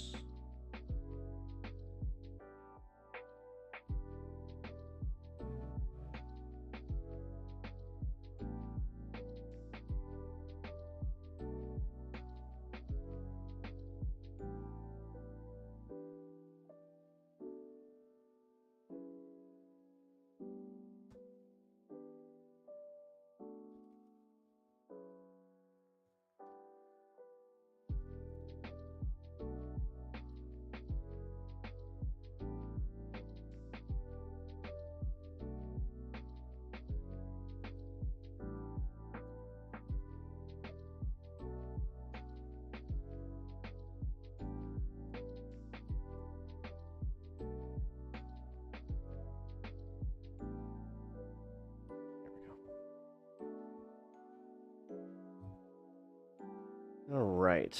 As I was just saying right there, before I had to manually put that in because Streamlabs has been a little fritzy lately. Yeah, my mom passed away unexpectedly, so it's been a rough few months. And actually, I only bring that up because I am having a better day today, which, as I said, happened about over a month ago. So, oh, thank you, man. I appreciate that. I really do.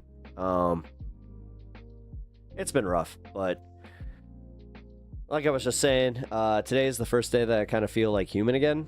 Like, I hate to say it, like, guys, I have been kind of not autopiloting it, like, but autopiloting, but I've just been, there's been like a weird like fog where I just haven't been able to break it. But today was really the first day that I felt like myself, and I don't know, I feel like it's something to celebrate, so. But anyway, I'm not trying to bring you guys down. This scumbag IRL influencer. Shit. Didn't mean to do that. Give me 1 second.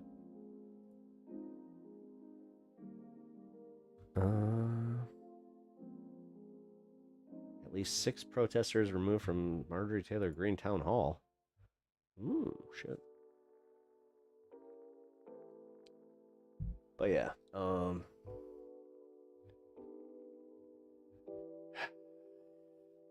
yeah, can you imagine, like, the political situation in, like, my stream? Like, I'm lucky. My mom was actually kind of part of the stream a little bit, where, she would have been, like, part of the chat had she been able to figure it out, but she, like, just texted it in, just told me how much she, like, appreciated people talking and all this kind of stuff. But, it's kind of wild that, like, everything that's going on politically, I'm just kind of, it's definitely not the worst thing going on in my life, which is weird, because they're literally threatening, you know, the possibility of guys like me getting sent to gulags and shit, so I should be more concerned. The economic impact of Brexit was less due to tariffs, but more due to custom checks. I need to establish the rule of origin and regulations diverging. Wounds heal, scars fade. Through, though pain, I find suffering. Through suffering, I find wisdom. Through wisdom, I find understanding. And perhaps through understanding, I can find peace. But I cannot understand. And I must be wise enough to let go and move on. Oh no. There's no letting go. I'll hold on to this pain until the day I die. There's one thing that this pain will always remind me of is how much I love my mom and how much my mom loved me. I'd actually rather feel the pain than not feel anything at all. I wrestled with that in therapy, where there was a little bit there where, because my brain was kind of like doing this protectionism thing, or like this protectionist thing, where like I wasn't feeling anything. I said to my therapist, I was like, yeah, you know, like, I almost feel like this is better. And no, it was the best talk down I've ever had, where like, to have somebody just break it down almost poetically to tell me like how, and like, you see this shit on Facebook, but to have like somebody, you know, close to you and just say how much your mother meant to you or how much that person meant to you, and this is the reason you're feeling it. Like, no. I'd feel much more like I'm robbing myself of my mother's love if I were to just ignore that pain. So, a reminder, you are human. Thank you. No, I am. I am. I'm also, I just realized you guys are a bit newer, so I'm a little bit more open than your average streamer. Like, I don't really give a shit.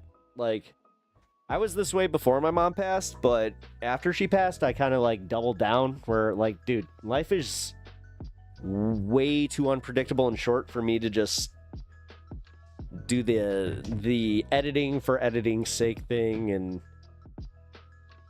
yeah, you know, I'm not gonna dox and any of that shit, but I am also not going to not talk about some uncomfortable shit, you know, like the way that my mom passed. She passed what? I started in December. No, November. So November, December, January, February, March. 5 months. 5 months into this, my mom passed away. So, like, I did think about that, where it could definitely knocked me out of this for a while. And there was that small part of me that also thought, like, am I playing to the algorithm? Am I just doing this for, like, YouTube bullshit? And no. The thing that I realized is I'm one of the lucky ones, man. Like, I have a community here that really is fucking cool. Like, they're genuine people. We all care, like, about each other. We care about each other's, you know, just anything. If anybody's going through some shit, they can voice it. I love the fact that I have a community that can do that. I also love the fact that, like, it's not like self-policing, because we are pretty open. But, you know, when there's trolls, we don't really deal with it that, like, I have, I'll try to talk down trolls and, like, try to get them as part of the community, but if they keep going, then it's just like, yeah, fuck you, you're not even worth it. But I have a few people here that came here specifically to troll me, but then they were, like, taken aback by the fact that I was just engaging with them, because there is a toxic side of Twitch and YouTube, even, that, you know, they tend to do this thing where they don't want to engage with anybody that isn't like-minded, and they almost get triggered by the idea that, like, whoa, you have a different thought process than me, oh, and then we dealt with it a little bit today. I have I don't think he's here, so it's not really fair, but I'll just say that I have a regular who, like, we get into frequent political discussions, and, like, we'll get into certain disagreements, but at the end of the day, we agree on everything. Like, literally everything about, like, where the left should go, essentially how we should do it. The smaller agreements is where we kind of go, it's how we implement it. Hey, what up, Imperius? How you doing, man? Good to see you. I'm glad to see you. I'm glad everybody can pop in today. Also, how you been? I haven't seen you in a while. Oh. But also, you know, I try to incorporate that, like pieces of my, like, how I live my life into the stream. That's why I also, like, introduce myself to new people on the stream, where it's like, hey, I'm Pep. Nice to meet you. It is also, like, the few times where people came here, they said their little troll comment, and I was like, hold on, introduce yourself, and then we can go on, and it totally disarmed them. They're like, wait, what? That one was fun. I actually remember, like, the exact one that was, and it turned into a long-term viewer. So, as I was saying, like, that's one of my favorite parts about, like, this community, and the fact that I have been able to cultivate a Twitch and YouTube community that are both equally as awesome as each other. And realistically, man, I want to grow the left. I want people to also be open to leftist politics, but I'm trying my damnedest not to scare people out of it, because, like, this is where we had a little disagreement today, where I was just saying, you know, like, saying neoliberalism killed blah, blah, blah. It's like, guys, just arguing the finer, like, nuances of, like, political theory with people that's not going to accomplish what we need right now. And we had a disagreement about that. I have been a good bit worried about the rise in prices of food and stuff. Yeah, no shit. Sorry. Yeah. No, I'm gonna be living off of like, pastas and rice. Just not going for all the fun meals. Although I did have Chinese food tonight, because it's one of those situations where there's nothing else to get. So, no, for real. Oh God. So the last time I was at the grocery store, like, everybody talks about eggs, right? Nah, it's not the eggs, dude. The canned foods, fucking canned foods went up by 50 cents. 50 cents. Like, they were saying 4 for $4, like it's a good fucking deal for, like, Dole. Like, yeah, stuff is really expensive even here in Mexico. All right, in Mexico, what's something I understand the conversion rate to? Cigarettes. Do you happen to know how much a pack of Camels is in Mexico? Because it's been, I almost said 11 years. No, it's been 20. No, shit. Never mind. That's not a good one. It's been 20 years since I've been to Mexico and bought some Camels. Never mind. All right. Well, how much more are you paying for food? I should just have asked that. Chips and other generally cheap foods are now 50, even 60 pesos. Or they were 10 to 20 max. Okay. Shit.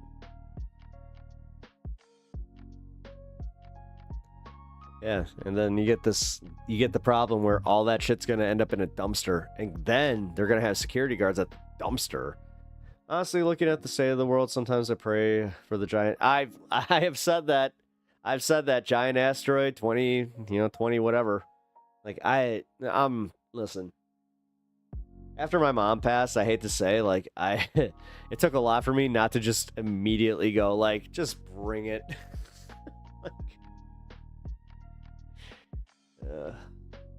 but we gotta change the world for the better, guys. Let's try. Let's try. This fascist state. We can stave it off, right? Right? Ugh. Being an American right now is fun. Being Canadian right now, watching America, God, you guys must have like a different type of anxiety right now.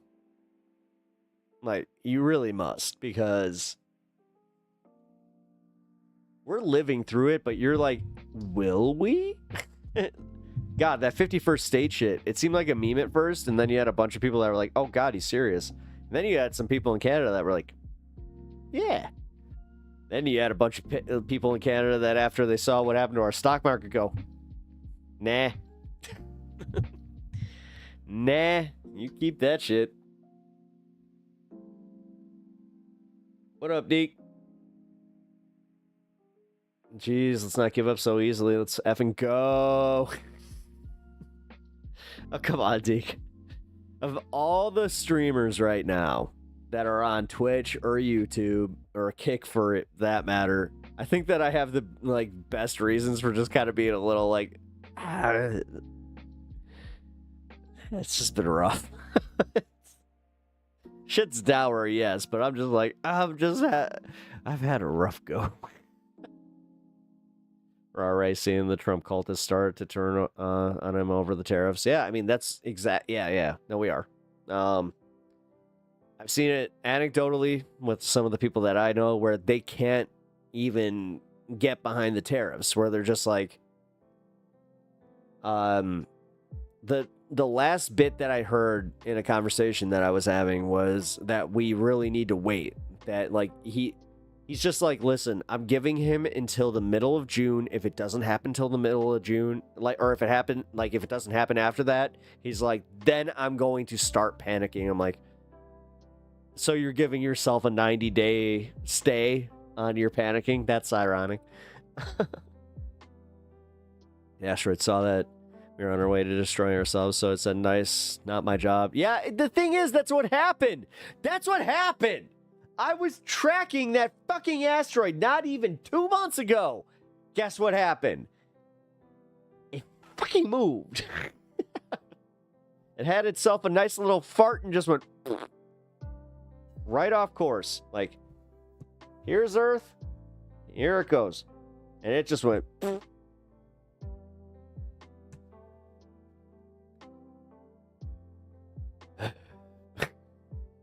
To be fair, the asteroid wasn't big enough to wipe us out anyway.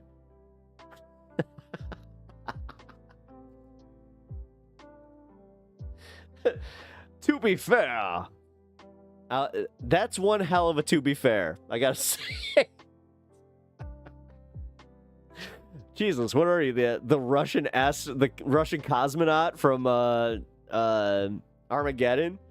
Russian components, American components, all made in Taiwan. It's one of my favorite lines in almost any movie. Well, at least in Mexico, and other fruits are really cheap. Oh, hey. To be fair, the asteroid. Oh, by the way, I got my US visa a few days ago. Congratulations. Congratulations, but please be careful. Please be careful. I mean, I'm telling you, it's one of the best. When that line was dropped, I damn near pissed myself laughing in that movie. Me and my brother saw it together, and that was one of our favorite things to quote to each other. So, why are we freaking over damn tariffs as if freaking out over damn tariffs as if it's the end of the damn world? So you won't be able to get shit you don't need cheap in a couple of months. That stuff will be cheaper because it's sitting on shelves. Just don't fucking panic. It's not gonna shit on shelves.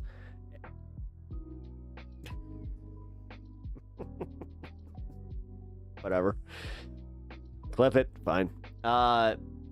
No, the thing is, it's not going to make it to shelves because it's not making it past the ports. You don't understand. Like, now what they're doing is they're turning these ships around, and now you have a bunch of smuggling happen. Like, no, Deke, I'm for real. Like, I had this explained to me. My buddy works in customs. He was telling me that what's happening now is if the company cannot afford to pay these increased tariffs on the cheap Chinese goods, you're going to have warehouses, they're going to undercut all of the actual businesses, the American businesses, and they're going to just sell it to the consumer. The thing is, the consumer still wants this shit, man. This was Trump kneecapping himself, not even realizing how bad he was doing it. Go to fucking Nebraska, go to a Walmart in Nebraska, go to the checkout line and just tell me, how many of those fucking items are made in America and how they could afford any of them with these increased tariffs? That's the kind of shit that really pisses me off. Is the haves always speak with authority. They do not even give a fuck about the have-nots. That's the shit that I'm sick of, especially when it comes from a fucking we're not even a single class above these people. And I can't stand that, man. I'm sorry. Yo, what up, Kois? How you doing? Sorry, I'm in the middle of rent, and I'm just kind of...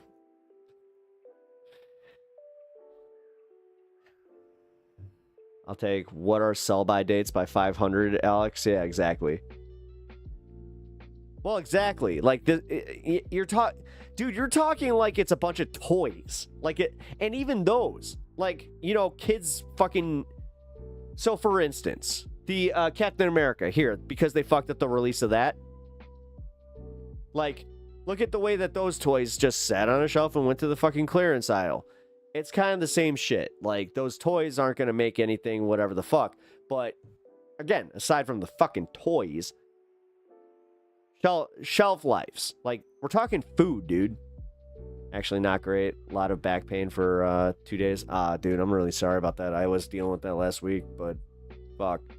If it's lower back pain, my man, dude, Oh, you got my sympathy. Wait, what about Captain America? All right, so Captain America, they fucked up the release date for all the toys and all this shit. So this is the last movie that I can remember this happening for. So they released the Happy Meals, the toys, everything from the marketing line came out in February 2024. The movie did not come out, if you didn't know, until just this last February 2025. So for a whole year, you had kids that had gotten a Happy Meal or they went to the toy store and they like Captain America and they were a little confused that got that, but there was no like hype behind it and they already knew about this Red Hulk thing and like. So what ended up happening is all of these toys ended up on the fucking clearance shelf before the movie was even out. So, and it's because they couldn't just pull them. Like, they can't just pull all that stock and then re-release it when the movie comes out, which would make sense, right? But because of the way that things work in warehouses and all this shit and tariffs, they couldn't do that. So they just wanted to unload it at the fucking discounted prices. Therefore, creating a Marvel bust as far as marketing, as far as like toy sales, all that bullshit. That's all. Like when they were talking about like why the movie was a bust, the movie wasn't technically a bust. The movie made its money.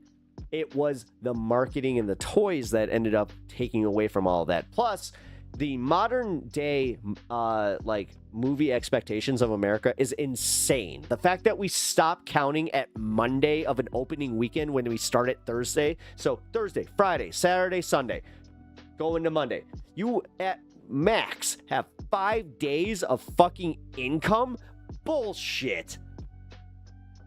Dude, I grew up in an era where, like, and trust me, if you grew up in the 70s, you grew up in a similar era where these movies were in the theaters for damn near a year before they were even fucking, like, we had to wait 6 months before they would come out to, like, VHS. So, oh, hey, Anna, what up? Glad that you're back. Sorry, I'm going on a little bit of a rant. Because honestly, there's another Marvel movie I missed that, and I actually try to be up on that. Yeah, see? Yeah. I still haven't seen it. Like, I'm gonna watch it when it comes out on Disney Plus. I never got out to see, but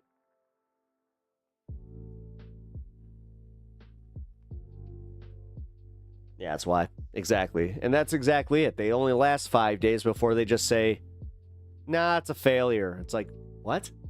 Because they all gauge it based on, like, the opening weekends of the fucking Avengers. Like, dude, we kind of ruined it for ourselves, just, like, overhyping a bunch of shit.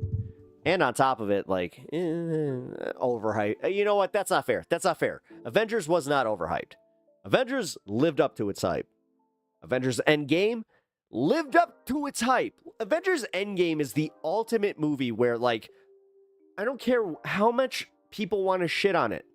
Like, this is why I don't like when Matt Lex shits on the Thanos thing. It's like, dude, fuck you. You don't understand what it means to to have all of these movies, to have these properties, like, be there, and then, like, them all culminate into a single cohesive story that was really, really well done, and they did it so epically that there's, like, we're going to be comparing every other franchise to, like, Avengers Endgame for, like, the next 40, 50 years, the way that we have with Star Wars. It's insane how well they did that.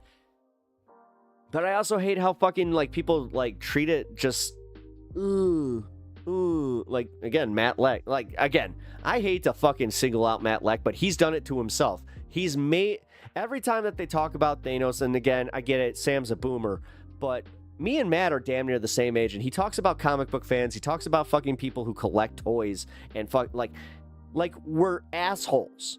And you know what? Fine, have your fucking opinion, but he collects sneakers that sit on his fucking, like, in a box or in a shelf that he never wear, like, he doesn't wear. He just looks at them because they look nice. You never know. You never know when you're going to resell them. Ugh. So I'm just going to say, anyone who collects sneakers that has the fucking nerve to, like, shit on comic book fans might want to check themselves. Just an aside. Sorry, like, Anna, I know that there's been a few times where you're just like, whoa, going hard at Matt. It's like, yeah, that's why. Sorry, there's so many damn of them.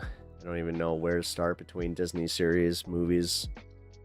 Can't even keep up. Well, now, I mean, after Endgame, honestly, just start wherever they're starting this new one.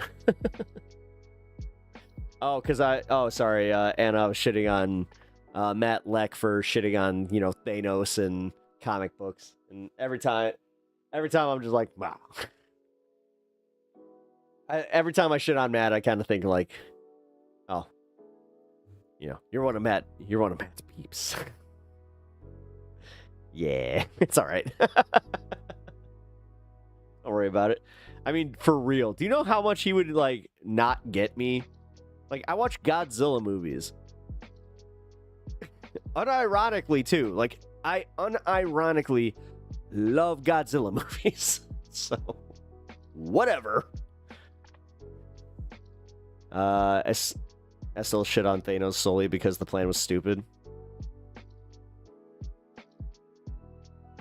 It wasn't... it would have made more sense if he was more nihilistic that, like, in the comics. In my opinion. By the way, Porfirio Diaz was president of Mexico for 30 years and was the reason revolution started. But he has very good quotes. Oh, really? No, and that's the thing, like, but you know the bread and circus thing? Godzilla's my circus. You know?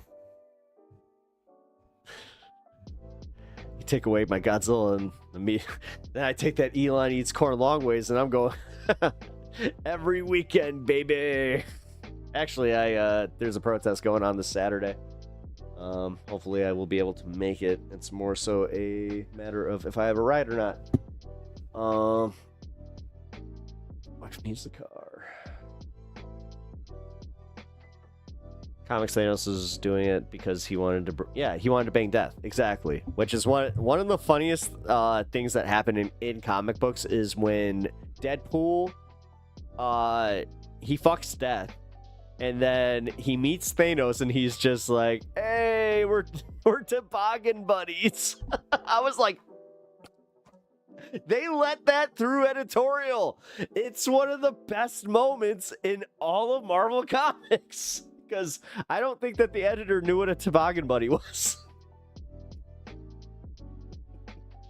Just gonna say.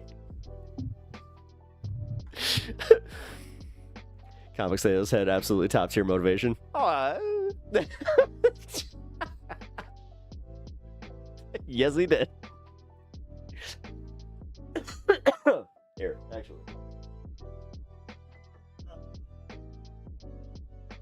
You say Comics Thanos. Boom. That's my guy.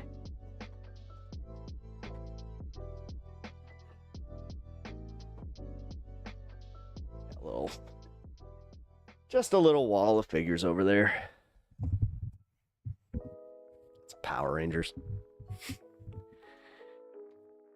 He doesn't grasp the fiction is great venue for exploring real and serious subjects without the...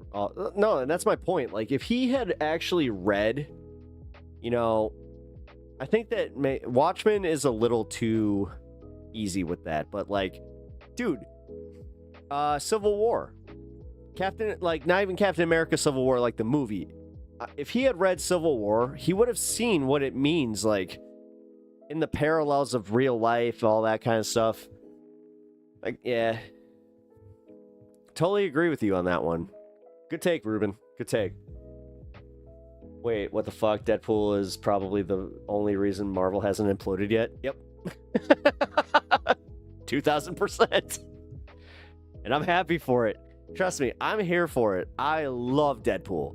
Like, I love Deadpool when Daniel Way started writing him, because when he first came out, he was actually legit just like a derivative of Deathstroke. He wasn't even funny. Like, he would make maybe a quip here or there, but he wasn't like Wade Wilson the way that we know him. That only happened when a comic book writer named Daniel Way came onto the scene and decided, you know what? I want to make him funny. For example, Godzilla Minus One has so much depth and about... Yeah. Well, Minus One I don't actually include in my Godzilla films. As far as, like, when I say I watch Godzilla films. Everybody can watch Godzilla Minus One, and pretty much has. Like, that movie did very well, and I'm happy. Like, I'm not one of those, like, contrarian assholes that's just like, oh, you don't even know Godzilla. I've liked Godzilla since I was a little kid. Blah. No. The fact is, though, I have liked Godzilla since I was a little kid, so I'm talking, like, I've seen, like, I liked Destroy All Monsters, and I liked, you know, the Heisei era of Godzilla, which is not the greatest. I'm just gonna say, I enjoy it for the nostalgia and the camp. I can also suspend disbelief so much that it's just like, I don't see those wires. What wires? For real, man. There's a few of those that I'm just like, oh. Straight up turn into Mystery Science Theater watching my favorite Godzilla movies. There's so many Godzilla movies. It's the Marvel of IRL. Yeah, no, it is. I mean, I'll admit that. I think there's 37. It's like 37, 38. Yeah.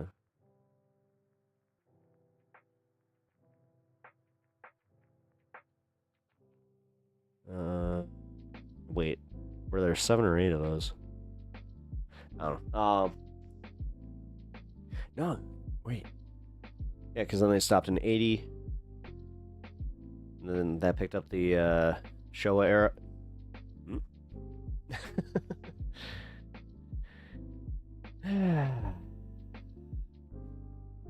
All I gotta say is I love pretty much anything that Godzilla's in. I'm one of those idiots. Like, I really do. You put him in it, and I'll watch it. And also, those legendary movies are actually pretty good. So, just search the portfolio.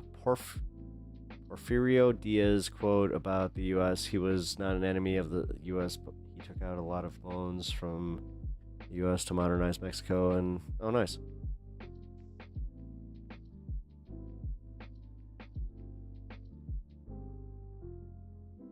Oh yeah, the last 3 years of Godzilla have been fucking awesome. Like, -1. Then I had Godzilla vs. Kong, and then Godzilla vs. Kong 2. What? What? Yeah, that's what that's from. Yeah, no, I was pretty happy. Let's just put it that way. I was pretty happy. And like okay. Fuck it, I'll tell the story. So in the theater, me and my best friend, we went to go see Godzilla versus Kong. When they had their little fight on the aircraft carrier, I did a full on yeah.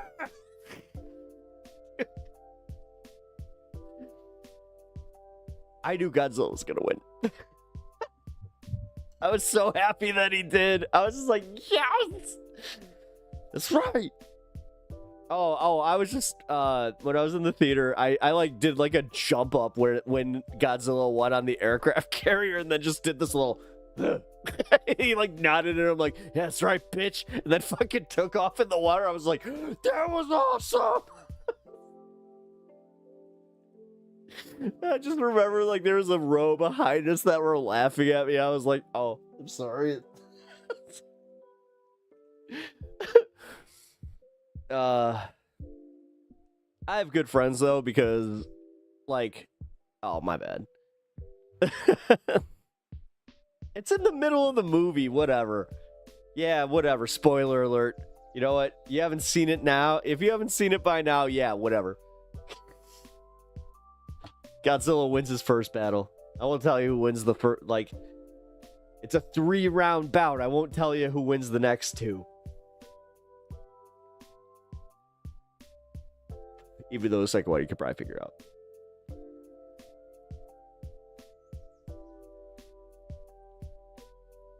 I actually gotta be honest, the Kong movie, like by itself, is fucking awesome. Did you give away the plot in the theater? No. Although, I mean, I might as well have. What are your bets for how the world ends? Godzilla. I mean, realistically. God. Would I even be surprised? If if a kaiju just popped up, I'd just be like, that tracks. Alien invasion, kaiju. Oh, kaiju would be nice. Yeah, that'd be sick. I hate to say it. Like, if I just saw, like, Godzilla standing there and just, like, he's about to use his atomic breath, it's just like, fuck it. Let's go. It would be about... Yeah, no, that's what I mean. Death by Godzilla? What? Yeah, it's better than death by fucking The Walking Dead that were created by whatever right-wing idiots that we have in... Oh, my God. I thought no, the second one didn't do too well. They ended up breaking it into a Netflix series. What can I say about this? Yeah, it was the original script for the third movie is the Netflix series, if you want to see what Pacific Rim 3 would have been. Alien, that would be fast and flashy. I mean, as long as they're like the aliens from Independence Day, where they just like, they know what they want. Although, hey, we can't have any like Will Smith shenanigans with that one, because God, it's weird to actually like root for the aliens. Wow, that's where I am. I used to like be like the kid it's just like, no, we gotta save humanity. No, we gotta save humanity. And now I'm just like, let it die. Oh God. Oh God, it's true. You live long enough. Oh, I didn't know that. See, that's why we can't have nice things. Bad movies being made. You know, like, oh no. I like The Walking Dead. It just went on too long. Like it went on way too long. I liked the first 3 or 4 seasons before I finally went, nah. Like it was after The Governor. I couldn't, and then when Negan came in, I was like, all right, whatever. No, honestly, I wasn't that big into Walking Dead. Like, I'm trying to think. Let's see. Shows that I couldn't miss. Game of Thrones. Up until obviously we all lived through that. Dexter. I like Dexter a lot. I started with season 1. That was one of the rare ones where like people got into it like around season 2, 3. I was just like, oh shit, hey, cool. But I never saw the last season of Dexter, so technically it ended on a high note for me. I tried like 3 different times to watch it and just couldn't get into it. Don't know why. Yeah, see, I have that problem with certain things. Yeah, The Walking Dead, its spin-offs were a bit much. It came in during season 7. Yeah. Okay, yeah, Negan. It came in during the Negan arc. Wow, you came in late.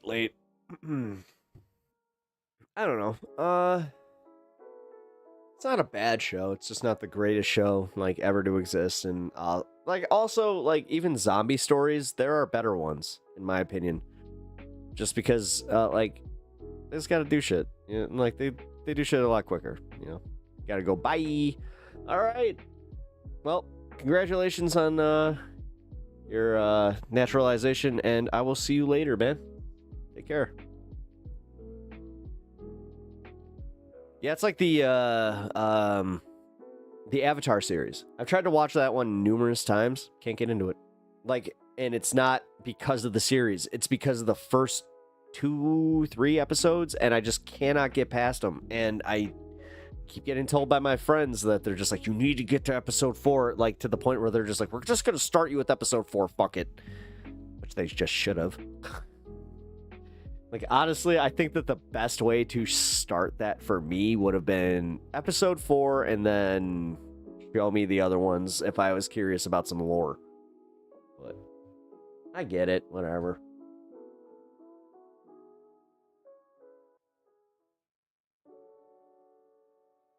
Hmm.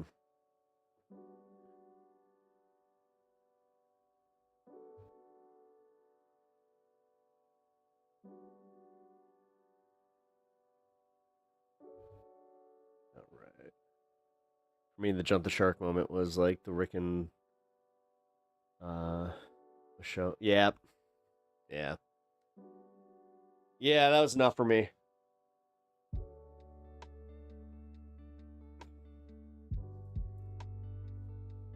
Actually, what did it for me was when Carl died. That wasn't like I was already into the comics at that point, so like I had known that Carl was kind of a big deal, and like you couldn't just kill Carl and continue the story like the way that the comics were going. And I was fine with the way that they did that, where it's like, we're gonna change some things, but when they just decided during the Governor arc to just be like, you know what, fuck it, we're not even gonna like follow the comics anymore, that was bullshit. Like I was legit mad about when they killed Rick's daughter too. Like that was bullshit. Like that was such bullshit. Sorry, I'm typing. Oh, don't worry about it.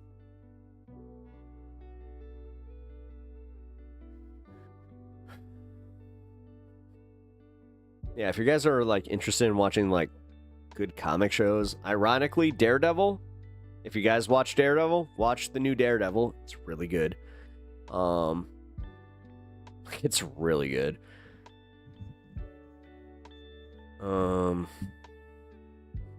Fuck, watch the original Daredevil if you never watched that.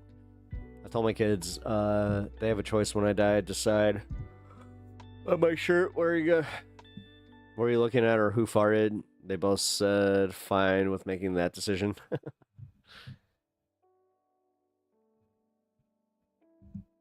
Yeah.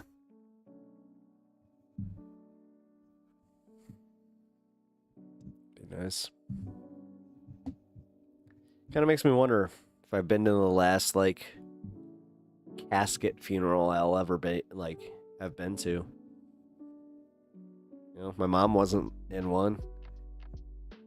The last 2 I've been to have not been in one. My uncles, they're both being cremated. So I don't know, man. Seems like getting buried's out of style. Plus, in this economy, who can afford a casket, all that shit, a plot? I'd rather the alien wipe us all out with an impact at light speed, like we find the surface. And oh, so you want us all to go in a very fast, way? Okay. Invincible and X-Men 97 are great animated shows. Yes, they are. Yeah, Invincible. Actually, yeah, Invincible I have to give a lot of credit to as far as being comic accurate too. They skip over some stuff, but who cares? If you want to see that, read the comics, but they don't skip over any of the important shit, and they haven't changed anything significantly, so. Let's see if Kirkman can hold that line. This is the second time that he's been in charge of a long-term, show, so he tends to have that issue. Do go to bed. You're typing like you're drunk, dialing an X. Wow. Well, if that's the case, yeah.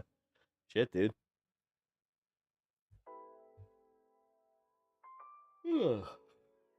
Invincible changes do seem no, the thing is, yeah, I was about to say that. Like the changes that they made are for the better. They wrap a bunch of shit up that you don't need 7 issues or set like even an episode to just describe like Rex has a new girlfriend. Oh, okay. Like, yeah. Invincible does have some filler. I'll say that. Oh god, the Viltrumite War. We're gonna deal with some shit there. That's gonna be fun. Ugh. Although I gotta say, I was surprised how they did the Conquest episode. I was legit shocked that they brought him in as quickly as they did. When I saw that they were doing the Invincible War in the second to last episode of that season, I was like, wait, what is happening? And then I realized, I was like, that's not the season finale. I was like, oh shit. And I mean, again, spoiler alert. You need to know this shit. Yeah, Conquest shows up and you're like, damn. And yeah, for anybody that does read Invincible comics, or like, it was kind of wild to just be like, because they kind of pulled a swerve where it was like, oh, there was a bunch of shit that happened in between that. They skipped all that. I'm cool with it. Conquest episode answered the biggest question in the entire season. What happened to the animation budget? Turns out Conquest happened to the animation budget. Yeah, no shit. Yeah.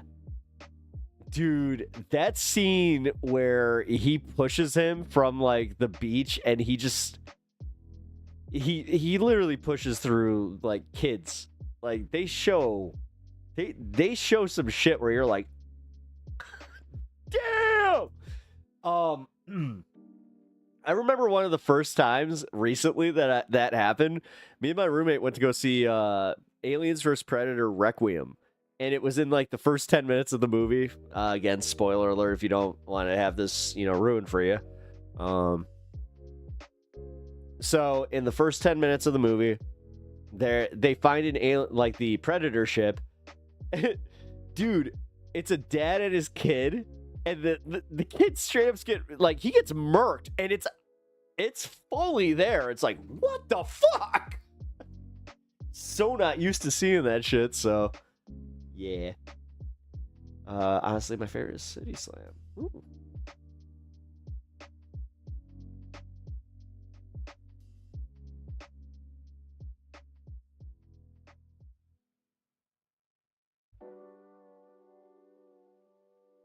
AVP Requiem spoiler alert, LOL. Oh yeah, that 20-year-old spoiler.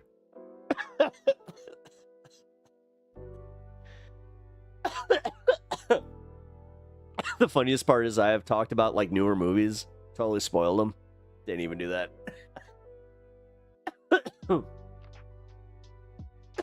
I'm a bit let down. They zoomed out. Jesus.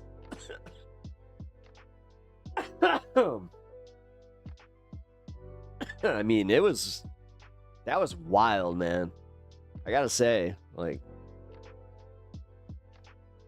watched a lot of that stuff. That was the first time that I legit watched something like that. I was like, oh, what the fuck?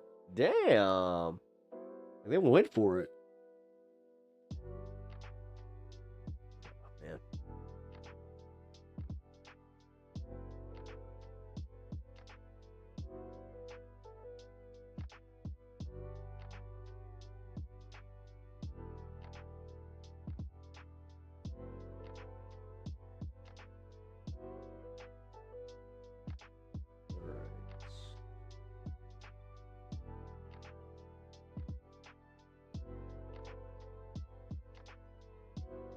Sorry, guys. Let's just snoop this.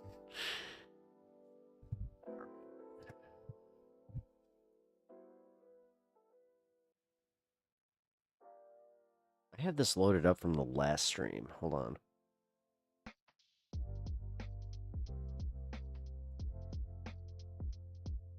Conquest punts Mark through a lot of buildings, but I want to see a POV shot of Mark getting sent through a hotel eviscerating a family of 4.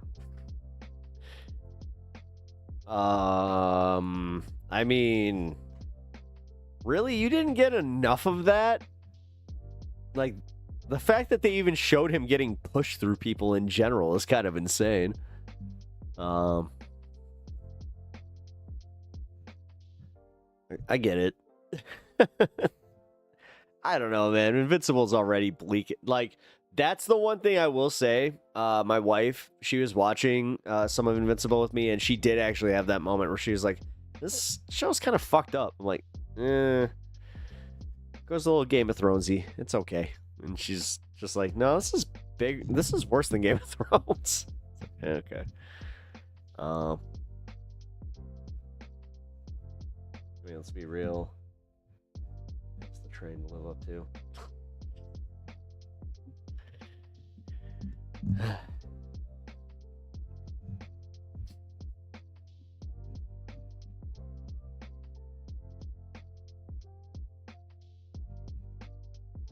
Yeah. Yeah, but I think it was legit the fact that it was like so focused on that kid. Like the fact that it, like, you know, played into everybody's sensibilities, you know. Not the child.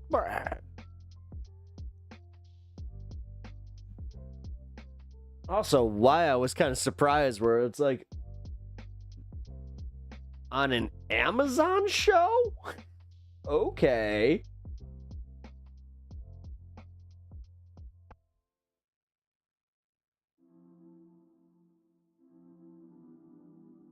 Yeah, the kid getting his arm ripped off was wild. Yeah. That's what I was saying. Like, and they did like a slow motion, like, like. Listen. I am a comic book reader. Here, actually, I got my weeklies here. Let's see. What's the most violent book that I got in here? X-Men. Actually, this is my favorite book that I got right now. Godzilla Heist. It is very, very good.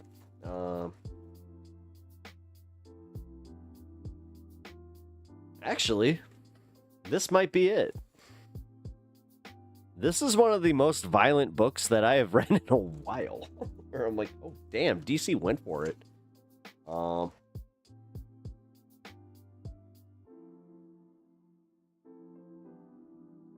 here we go. Literally, right off the cover. Alien Paradiso. It's what if aliens got unleashed into a casino colony. It's actually really, really good. Because you get to see some really shitty people get theirs. Are those new? Yeah, these just came out this week.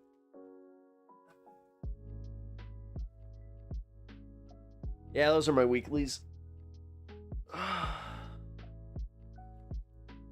Yes, I'm a weekly comic book reader. Have been for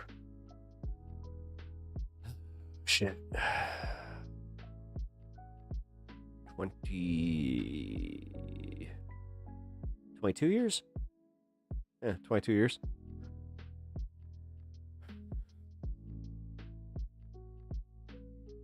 Happens.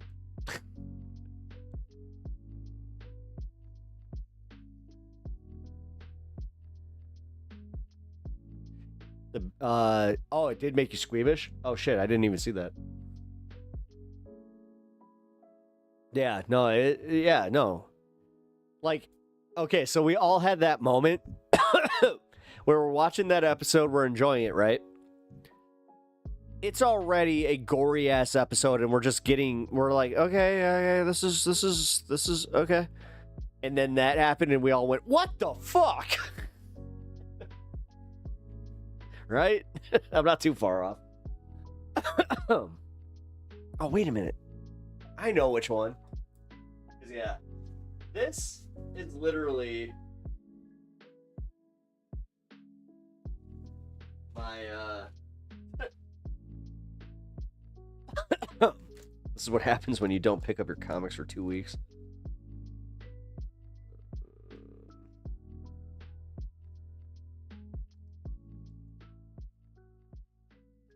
Here it is. This is my favorite comic that I read.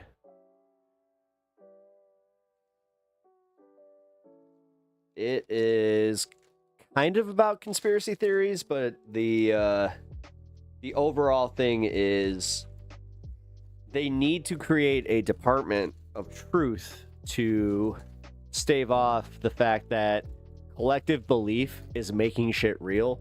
So, like, say somebody tells a story about Bigfoot, it picks up steam. They try to, kill off the story before it picks up too much steam. And then things like that, they break through. Mothman, that's a big one. That's actually one of my favorite arcs where they explain that's why Mothman didn't really carry over past, like, where it did. It's a good story.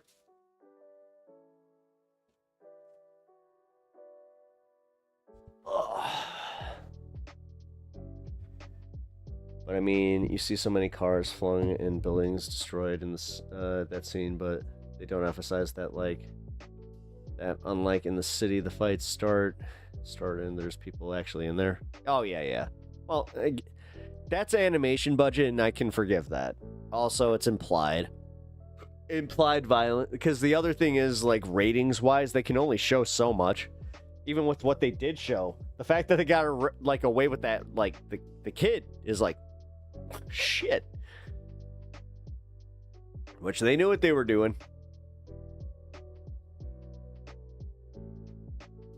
Ooh, by the way, here. You know what? Screw it. I'm gonna start this real quick and.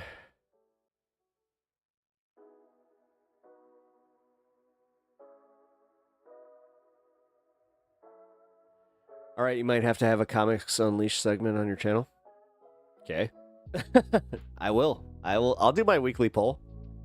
I'll do it on Fridays. Yeah. Not a bad idea. Thank you, Deke. Why not?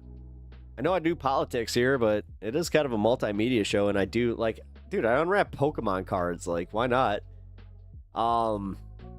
Give a little review on some of the stuff that I like. Because, yeah, man, again, the Ultimate books are the big ones. Like, if you guys are looking to get into Marvel, like, just modern Marvel comics, and you want a different twist on them, just go pick up the new, their white binders. Here. Back to the bag. Ultimate. Here we go. They have this, like, this kind of binder. So, like, you got Ultimate Spider-Man, you got Ultimates, you got, like, they're so new into these lines that you can get any of, like, the trade paperbacks. And, like, these are really, really good reads because the new Ultimate Universe has nothing to do with the old one outside of the fact that Reed Richards, the evil Reed Richards from the Ultimate Universe that went crazy and became a bad guy, decided to rewrite the entire Ultimate Universe, take out major parts of other people's stories. So, like, for instance, Spider-Man doesn't become Spider-Man until he's already got 2 kids, he's married to Mary Jane, and he feels like he's missing something in his life. Black Panther, it's kind of the same situation. It's Wolverine, it turns out, like, that he is being used as a killing machine, like, by the Canadian government. It's really cool shit. So, hey, thank you for the follow, Master Liberty. I really appreciate that.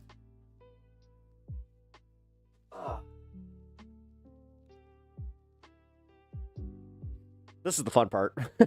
Like, notice I'm actually like, no, it's really cool, guys. The Ultimate X-Men is the only one I'm still trying to understand where they're going with it. My favorite artist and writer, Peach Mokomo, does it, but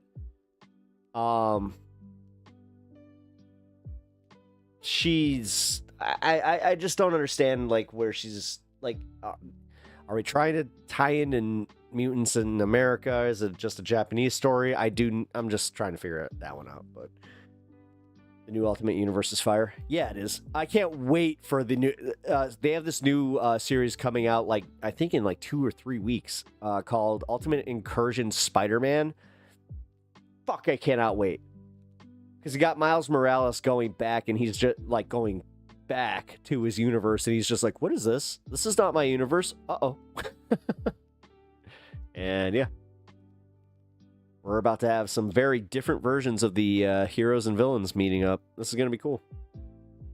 Also, like, apparently this kind of plays into why Robert Downey Jr. is somehow Doctor Doom. Like, they apparently hid something in these comics that's going to be revealed soon, so I went nowhere on the south side to find a comic shop. Short of the blue line. Yeah, I was about to say, right by the blue line, you got Graham Cracker. Wait. No, you got another graham cracker on the south side. No, you got plenty. Wait a minute. Yeah, you have a few comic shops over there. Yeah,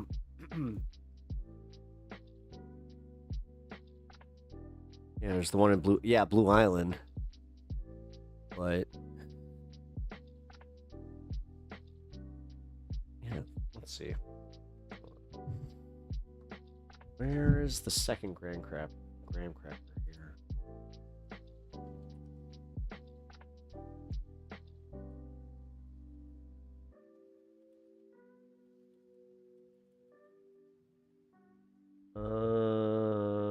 The Loop, Madison.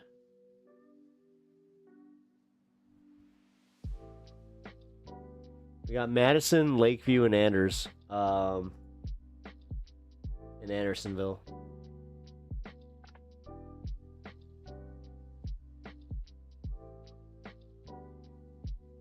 was about to say Lakeview.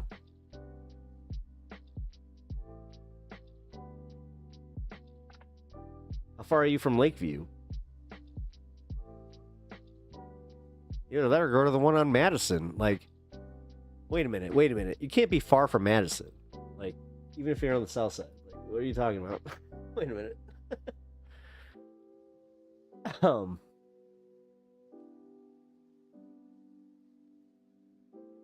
drive past it. Oh, okay.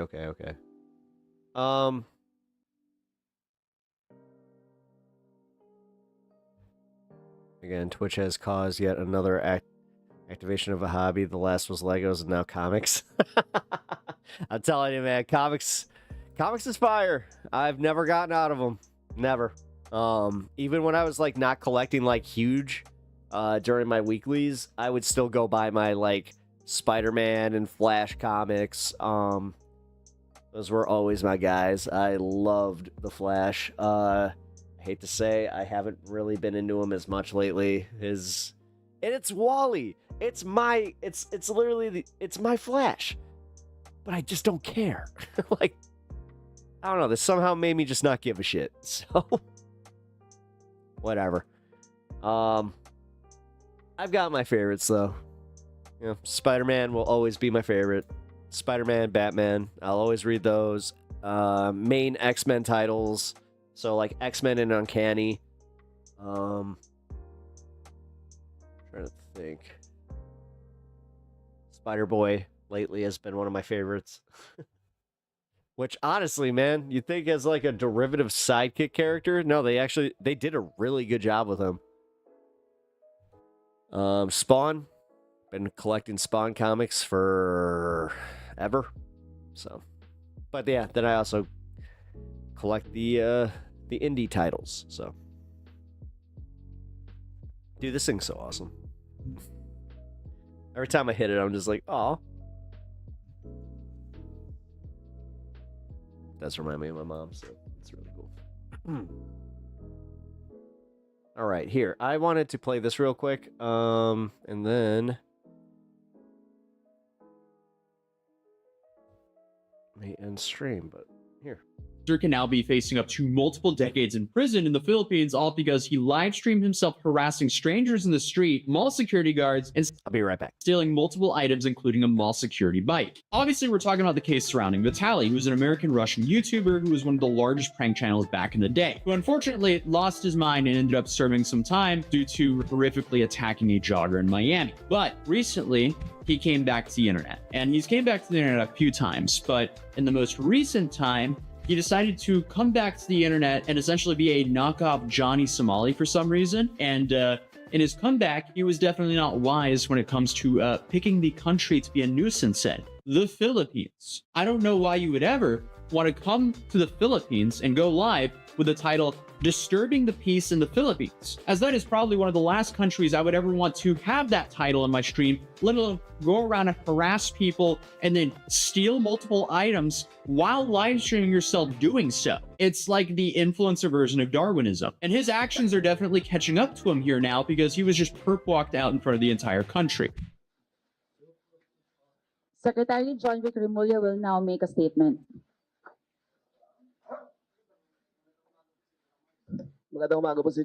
Yeah, the smirk he had during his arrest and mugshot, that's completely gone. Dude, he was warned multiple times. He didn't care. He just openly embraced going to jail in the Philippines on his stream. And now he's in even more trouble than what I think he's ever been in his life. And that really, really sets the bar when you look at his situation that happened in Miami. Because if you have a horrific attack on your record and somehow you're in more trouble than what you were then, oh boy. So what are they charging him for?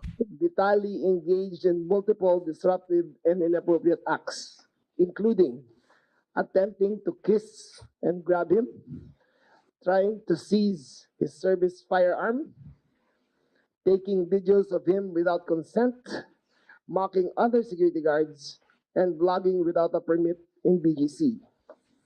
Also, in Vitaly's latest video in BGC, nakita siyang sumasakay.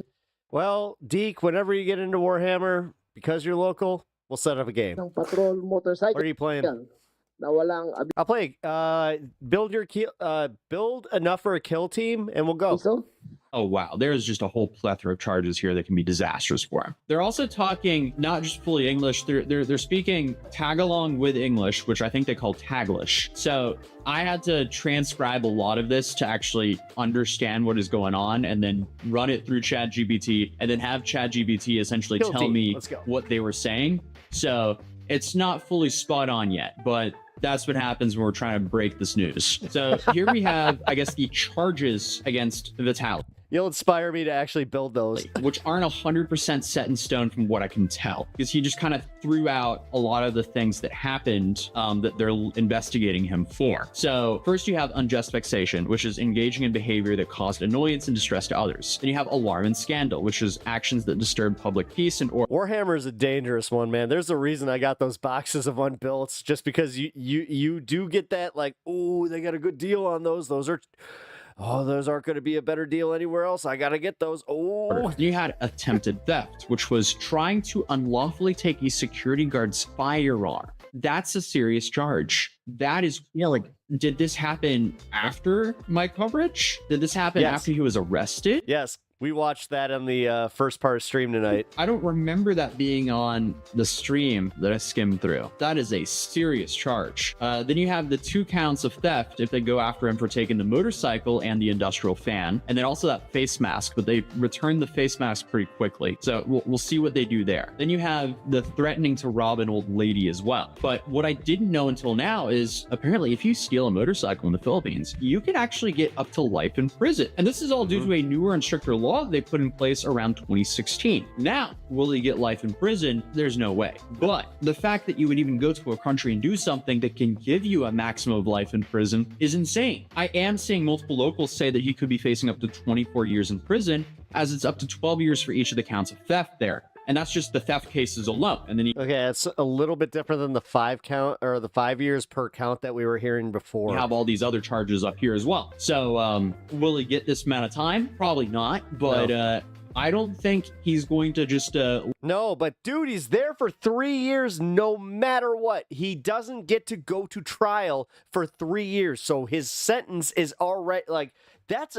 Personally, I think that's enough of a sentence. Send him to trial. he gets to, like, I think he'll learn his lesson by the end of, like, his actual, like, sentencing. Leave the Like, that's wild, dude. Okay, I never thought I'd say this, but thank God we have the right to an expedient trial, country like, next or expedited trial. week, to put it lightly. It seems like they That's very much wild to so me. want to charge him. So then they go on to say that charges also stem from incidents where Vitaly is seen grabbing a security guard's hat, attempting to seize another guard's firearm, and threatening to rob a woman in Bonifacio Global City. Now, Secretary Ramola, who is the guy that essentially had him perp walked out there in front of the whole country, now he said that You're missing the part where he is responsible for sending the last president to jail.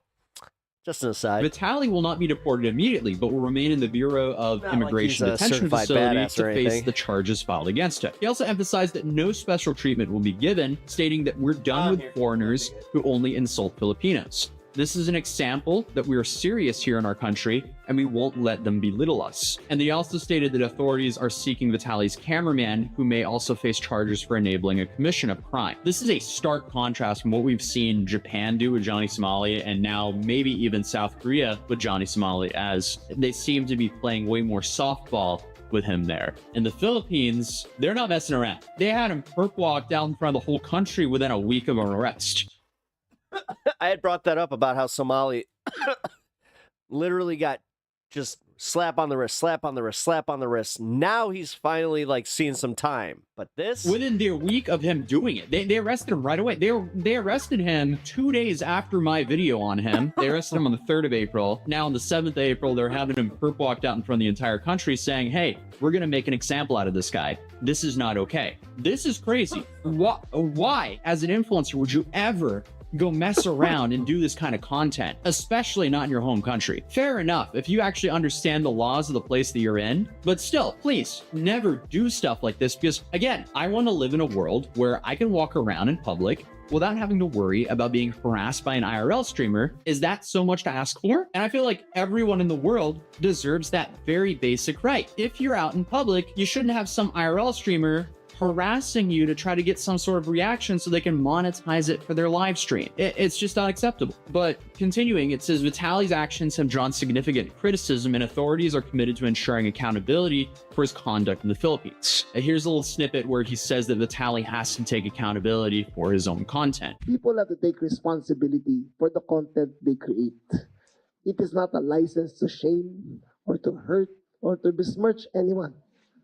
A vlog ang social media ay may kaakibat na responsibilidad. But then Vitaly gets in trouble during the press conference because for some reason the dude just can't stay serious, even though his freedom is literally on the line here. Bro's freedom is literally at stake. And speaking of the other stake, what's he doing? he's also now banned from Kick.com. So that stake deal is gone. He has officially been 404 as he was so worried about becoming. Before we give our next question, may I just remind Mr. Vitaly to respect the secretary while he is speaking and not say anything or gesture anything that is out of the ordinary. Thank you so much. So may we call on Mr. Rambo from DZXL. Oh boy, that is the stare of a man who wants to put you under the prison. Vitaly is in for a rough time. Who would have known that harassing people and just making an absolute fool out of yourself and I guess the platform that you represent would get you banned? I feel like it's pretty obvious, but I guess people need to be made examples of so others will learn. Because at the end of the day, no one wants this, and not even Kick wants this, because Kick does not want to risk being banned in a whole country. So they're just gonna quickly ban and get rid of whatever streamer that causes a commotion like that. But then a journalist asked if Vitaly is allowed to speak. Good morning, Secretary. Jess Cruzat from ABS-CBN News. I may ask if Mr. Vitaly is allowed to speak. No, not today. Only in the formal inquest. All right. Okay. I mean, you could see Vitaly's disappointment there. This is such an insane situation that's just so incredibly self-inflicted, like so many of the other stories that we cover. Why would you ever do this to yourself and to other people? But something I was not expecting was being credited by the police for arresting him or for finding out about this. Because here a day ago, the Taguig City police station posted criminal charges filed against YouTuber Vitaly over viral BGC incident. The Taguig police station has taken swift and divisive action in response against a viral video involving Russian-American YouTuber Vitaly, who is now facing multiple criminal complaints following an incident at Bonifacio Global City that drew widespread public outrage. Authorities immediately launched an investigation after receiving reports from local residents and security personnel who allegedly harassed the foreign content creator. Police gathered statements, reviewed complaints before the city's prosecutor's office on April 3rd, 2025. They also coordinated with hotel management and local establishments in the area to secure evidence and ensure accountability. The incident stemmed from a video posted on April 1st, 2025 by the YouTube channel Atozi, titled "Scumbag IRL Streamer Destroyed."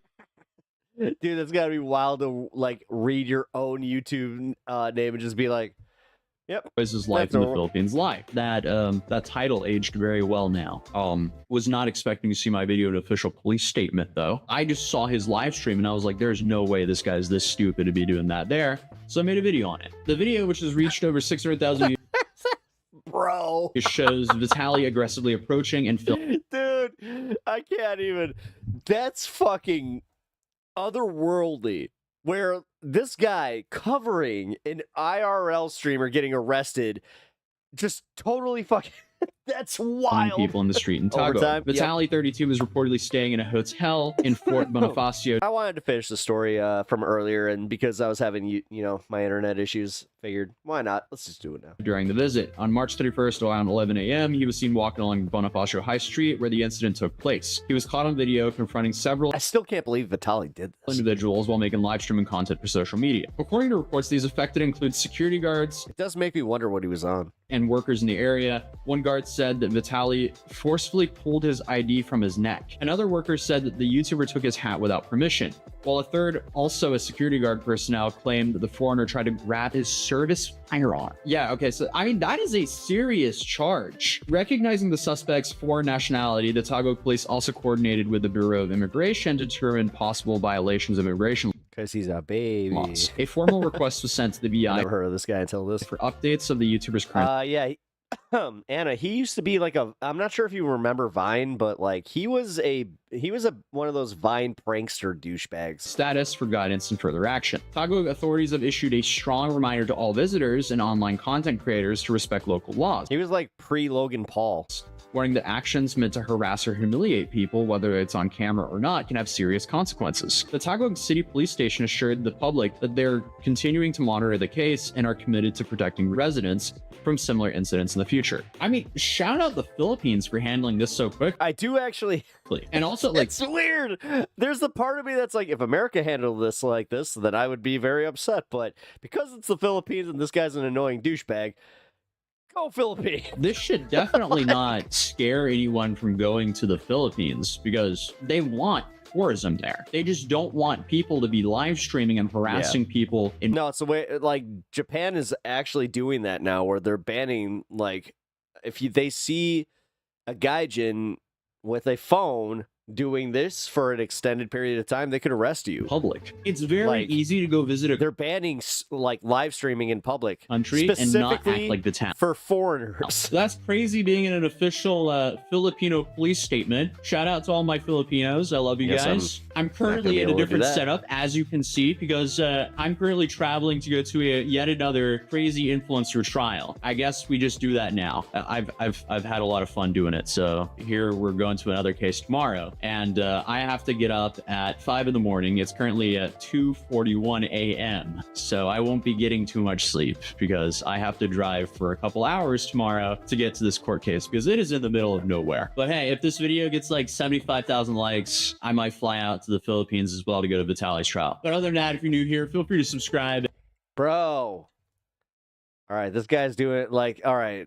When I say content kings, he's the content king because he's doing it. He's doing it for like the fun. He's doing it like because he genuinely is like, you know, why not? It's for his content. Why not? Nah, dude. Yeah, here. Follow Atozi if you don't know who he is. He's awesome. His content, I swear to God, like I've been enjoying his content for damn near 5 years now, so definitely check him out. All right, real quick, let's see what's going on. Nothing's going on.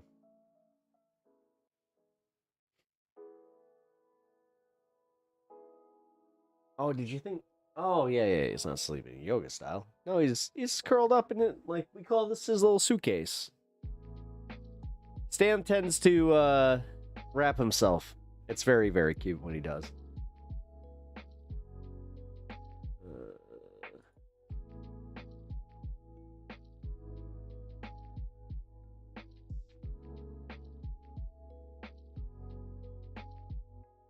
Send IRL streamer to the gulag. I hate to say it, man. I have been in here. You know what? Fuck it. You know what? We're on this arc. Let's just go for it. Here. I had to go through this. A Tozy. I'll show you the most annoying one.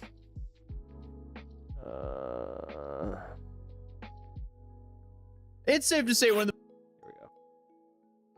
Dude, shout out to Tozy. This guy, number one, what a great name. Number two, he does really, really, really good content. It's safe to say one of the most disliked live streamers in the world just realized he destroyed his life chasing internet attention in South Korea, as things have somehow gotten even worse for Johnny Somali out there. Because not only has he been slapped with more charges, but one of these new charges, they come with a mandatory prison sentence of at least 3 years if convicted. And considering South Korea has about a 99% conviction rate, it's not like you really need to be a legal expert to see where all of this is going. But what makes all of this even dumber is the fact that Johnny, just like everything else, live streamed him doing everything. Just like how he live streamed himself prank calling the police for $5, how he live streamed himself harassing construction workers, stalking other streamers, showing up late to his own trial after drunkenly insulting the judge and prosecutors while also live. Oh, in his new defense, he's apparently trying to pull the I'm bipolar card to avoid jail time. Good luck with that, especially because he's already pleaded guilty to 3 charges in the exact same case. So today we're diving into how Johnny somehow managed to stack 5 criminal charges in just a few months, all of which could send him to prison for years, all for the attention of like, what, 20 teenagers online. But on top of that, we're also talking about a new investigation which could lead to another decade in prison for him. So it's safe to say things are just not going his way over there. And speaking of doing stupid stuff live, he also leaked a conversation between his pretend lawyer and his real lawyer live. So it's safe. Wait, what? Say things are becoming more and more telling of a pretend lawyer? How screwed. Was it like ChatGPT? He really is. And this whole nonchalant act is in fact nothing more than just an act that's going to backfire on him massively. So let's get into this disaster. So as of right now, I saw him pleading guilty to 3 charges last time I traveled out to South Korea. This was for disruption of business revolving around the incident at 7-Eleven in Mapo that we actually went to in my video. Then there were the 2 Minor Crimes Act violations, which are essentially misdemeanors here in the US. One for twerking on people and blasting music on the subway, and one for shoving a rotten fish in people's faces and blasting music on a public bus. And since then, he's been hit with even more charges. His deepfake charge, which carries a minimum of 3 years in prison if convicted. Then there's another obstruction of business charge involving Latte World. And then on top of that, to make things even worse for the dude, there's a new investigation that can give him an additional 10.5 years in prison if they end up going through and charging him with this. And that investigation is for child harassment. And this revolves an incident of him spamming horrific slurs at kids in Korean while at Lotte World. Lotte World, if you didn't know, is a kids theme park that has similarities to Disneyland and a kids-oriented version of Six Flags. Because in this clip, he walks around with that infamous Bluetooth speaker that's gotten him in so much trouble in Japan, and he lets people donate to use him as a proxy to harass kids in the worst way possible. And while he doesn't understand Korean and wouldn't be able to understand what the text-to-speech was saying, at the end of the day, it's still on him. He's allowed himself to be this vessel for these completely unacceptable interactions. The last thing you want as a parent is, you know, taking your kids to some theme park for them to be harassed through some dude's speaker as he's filming and live streaming your kid's reaction for the entire internet to see. That should not be accepted, and that's why it's so important for these streamers to be extremely careful with how they use the text-to-speech feature in public, as they are the ones responsible for whatever comes out of the speaker that's on their backpack. But in addition to his public defendant, which is essentially the lawyer he's been using up until now, Johnny has now gone out and got himself a real lawyer. Or, well, it seems like his friend Hank has done so for him. And this is what Legal Mindset and some other Korean legal analysts have said about his new lawyer. He has 2 real lawyers. We're not counting representing Hank. First, as a public defender in the Western District. That is a free attorney that is. This is what they're breeding, though. The fact is, like, I hate to say, I think I mentioned this earlier where I saw this at Comic-Con. There was a IRL streamer pulling this shit, didn't have any access to the con, decided to sneak in, decided to cause a bunch of chaos and make it all about him. And then he put it, like, he posted it in all the forums. Like, it's just very, very frustrating to see. Provided in the Western District where he has an active case. He also has a paid attorney in the Eastern District. Now, the Eastern District charges, as we're going to see, are largely... What's more frustrating is because, like, just the public nuisance bullshit that I had to deal with for skateboarding and, you know, spray paint and all this bullshit. They get away with this, and I'm just like, what the fuck? Like, there's that small part of me that is a little jealous. Being merged into the Western District. How? So this paid lawyer is unregistered in the West. So this paid lawyer is unaware of the exact proceedings and what's going on in the Western District. So he really has no idea about what's going on unless he contacts certain people. But I wouldn't have pulled shit like this again. Or does extra effort, and it appears that he is kind of being lazy with his proceedings. Also, realistically, that's the worst I did was skateboard on sidewalks. People that were in the know and some legal professionals and others that analyzed this, as well as people that looked at this lawyer, it appears he's kind of what you might call in the U.S. a strip mall lawyer. He's got a very heavy specific regional accent, which is very hard to understand. He also seems to be very inexperienced with criminal procedure because he doesn't understand the get a dude from Boston concept of merging cases. So he hasn't cooperated throughout his Was he in the ad? What? Was he in the ad? Entire case. Do you have a card? And he's only mocked the judge and prosecutors every step of the way. And his new Hail Mary is to hire a strip mall lawyer. Bro has a Korean Saul Goodman at his service. I mean, the train wreck just somehow keeps on wrecking. But again, somehow it all gets worse because we also found out that the prosecutor trying to bring Johnny to justice.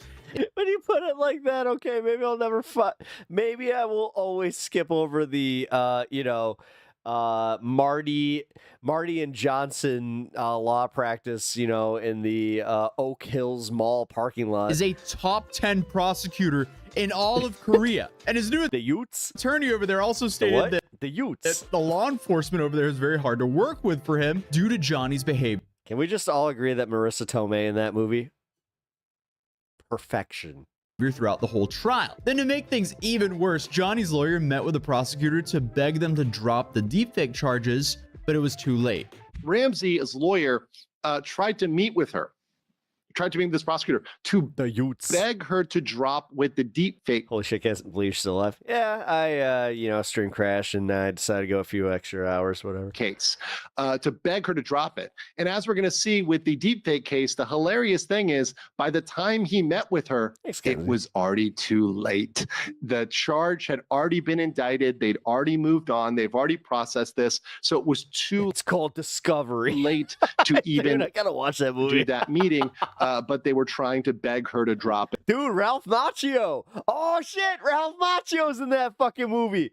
Dude, oh. Because they... sorry, I'm on my Cobra Kai kick. Thought she could... If you guys didn't figure out that I was cosplaying Cobra Kai and I was Miyagi-Do with my best friend at Comic-Con. Drop it, but she'd already indicted, and it had already been moved over to the Western District. Hicks in Discord. That charge alone could be 10 years in prison for Johnny. So for the sake of his own freedom, it's really about time he starts apologizing for real and changes his ways. But unfortunately for Johnny, I feel like that is just way too late for him now, as Legal Mindset explains the timeline of the deepfake charges here. On February 18th, referred the deepfake case to the prosecutor, which means at that point, it's looking pretty solid. And we had that based on the information that Ramsey flashed across the screen. He flashed across a paper which revealed that this was already sent to the prosecutor. And I called it out at the time and I said, he's screwed on this because this is going to go on to court. If something is sent to the prosecutor, it is highly likely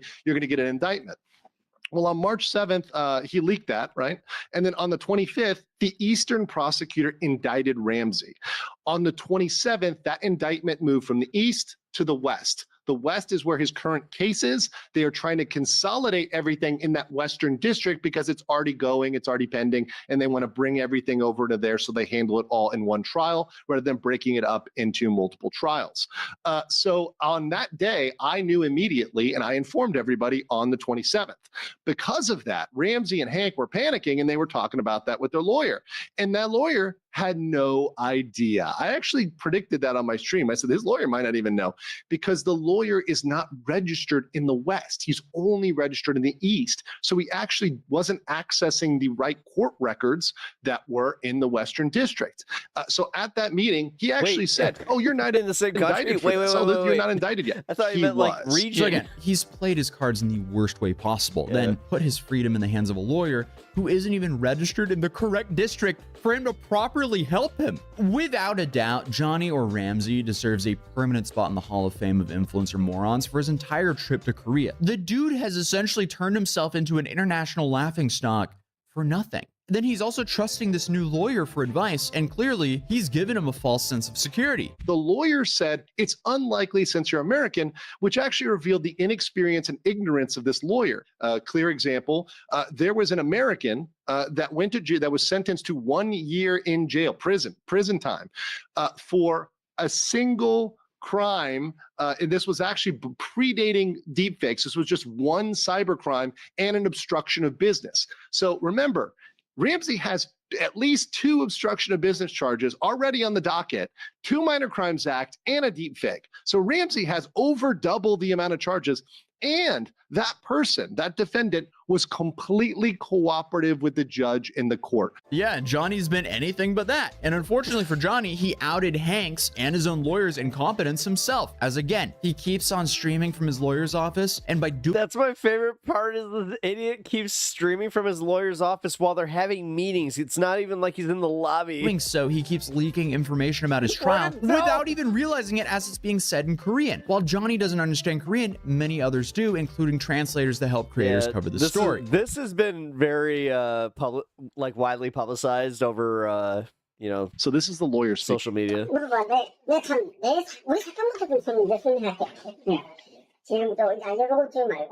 So what's happening here, guys, is that Hank is trying to be the lawyer, and the lawyer is having to reprimand and say, hey, Hank, like, let me talk first. Stop trying to explain, right? Stop trying to explain. And once again, this is an issue where Johnny didn't understand the Korean, so he just streamed it. But it just shows how incompetent Hank is, and how even a lawyer who he's paying money to is saying, dude, shut up. Like, let me talk. Why is he live streaming this in general? And Hank is the one who's been telling Johnny that everything was going to be fine. And then, of course, they messed up and didn't mute again.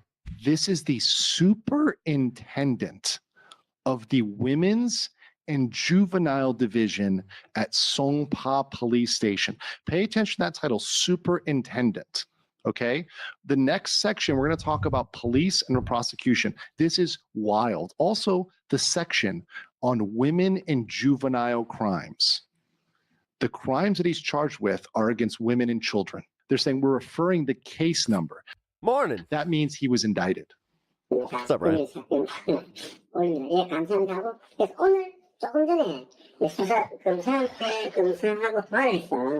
Wait.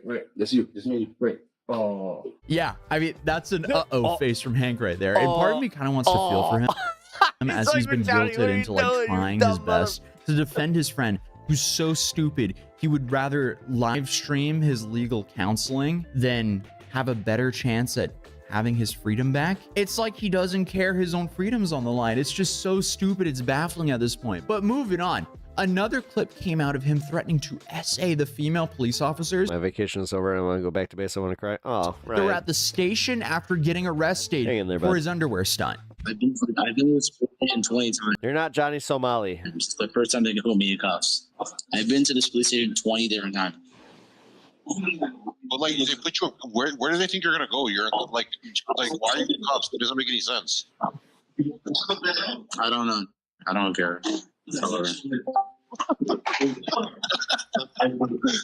What the fuck, dude? He was live streaming this? Dude is really going for the maximum sentence here. He just can't shut up and act right because he has to continuously make everything worse for himself over and over again. And there is nothing that's going to stop him from doing so, no matter how much jail time he's facing. Like, he's just making it so clear to the South Korean judge and prosecutors that if they want to stop this behavior, they're going to have to force him to do so. Like, he knows all of this is going to be viewed by them, but still, for some reason, claims that he has no regrets whatsoever.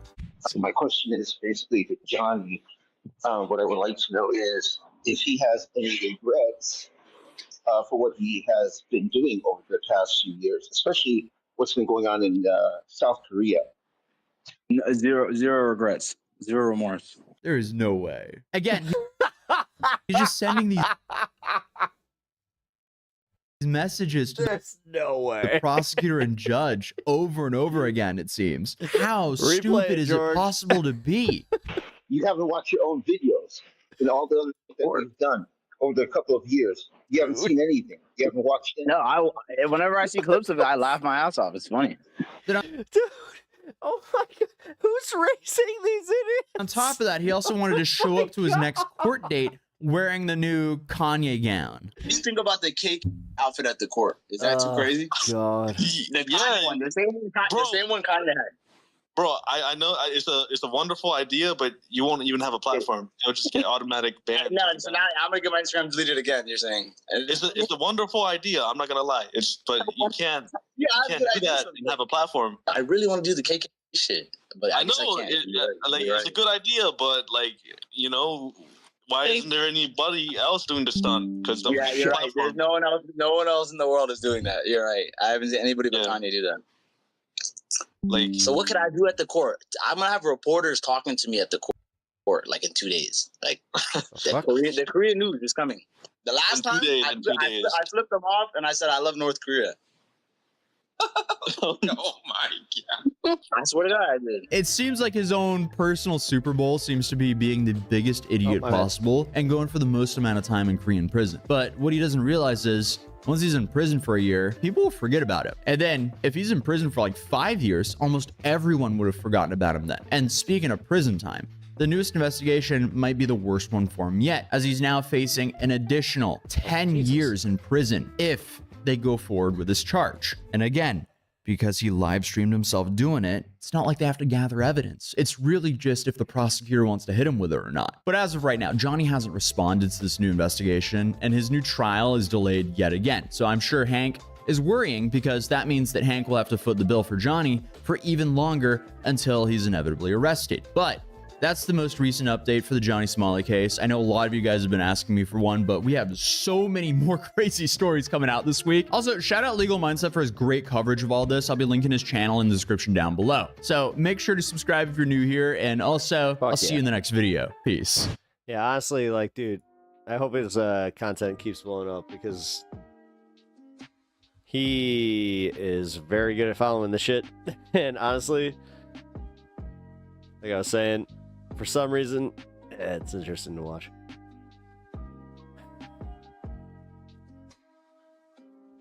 Let's see.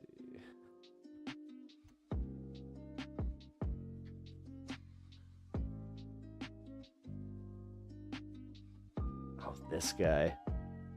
You know what? Screw it. This TikToker was just a... You know what?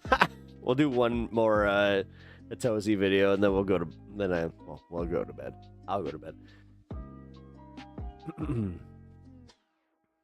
This isn't gonna hit him until they finally haul his ass to prison. Well, that's okay. So going back to the original story with Vitaly, this is the reason that people were kind of freaking out, is because guys like Johnny, he just left Japan, no consequences, and then somehow he got like he was just like, yeah, I'm gonna go back to Japan, and he did. They let him in, which,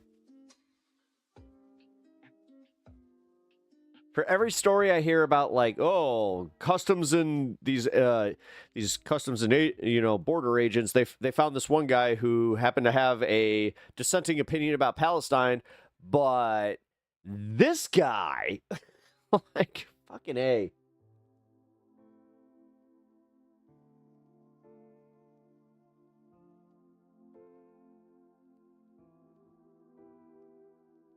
All right, here we go. One more. Uno mas. Sorry, that's me. All right. We're just going through like the most annoying people on the internet tonight, so why not just watch some Atozy videos. Reported from Dubai for being a public menace, and now he's facing even bigger problems. Oh, by the way, that map behind him is awesome. I've been awake for almost 48 hours now. Honestly, I might die of sleep deprivation. Wish me luck. All right, so the fact that... All right. This guy already has something going on. It turns out that he has a severe alcohol problem, but it's not the reason that he talks like that. Like, so this is where I'm a little concerned about just like the appetites of the internet, where it's like, wait, this is who gets the millions of views just because they're a little like they're putting their oddities out there, or like I also feel like this is somehow like totally exploitative. Well, for all the shit that Howard Stern has taken. You may know, this is Josh Block, a 23-year-old TikToker who gained nearly 4 million followers on his World of T-Shirts account on TikTok for honestly all of the wrong reasons at this point. I did a video on Josh about a month ago where he took his public crash outs overseas to Japan, but here we are again because surprise, surprise, things have just got so much worse. They went from bad to terrible. He's essentially become this extremely slow train wreck that you can see coming from a mile away, headed straight for an inevitable cliff. And on his way there, he's gonna cause as much carnage as possible, so it's hard to not look away. If you caught my last update, about a month ago, Josh had a major public breakdown in Japan. Not your average bad day. No, we're talking slamming heads into walls, yelling at strangers, hitting strangers, bum of the streamers, special news segment, hitting strangers, and overall just a full-on mental breakdown. And yes, I said, yeah, he even bit. Today we got one of these real dipshits, yeah, coming at you from a mall where he's hitting old ladies. No manners, no. Dude, come on. I mean, he bit me. What? You fucking dude, go to the hospital. He bit me. Last night we're out with Joshua Block. Go to the hospital. What the? That's pretty cool. Thankfully, no, it's not pretty cool. Go to the hospital. His alcoholism can be transferred by biting people, because then that guy tetanus can. would be in a whole world of trouble then. But of course, a lot of this was recorded and a good bit happened on live stream, so everyone got to witness this firsthand. It even made the news at the time, with TMZ reporting this crazed TikToker who got detained via citizen's arrest. Yeah, you heard that right. Citizen's arrest. He was such a menace. When does that happen? I thought that was a myth. Over there, that some random pedestrian on the street had to snatch him up and go, I gotta take you into the police station, buddy, because this is just unacceptable. I can't breathe. Oh my god, it literally is on video. I can't breathe. This one.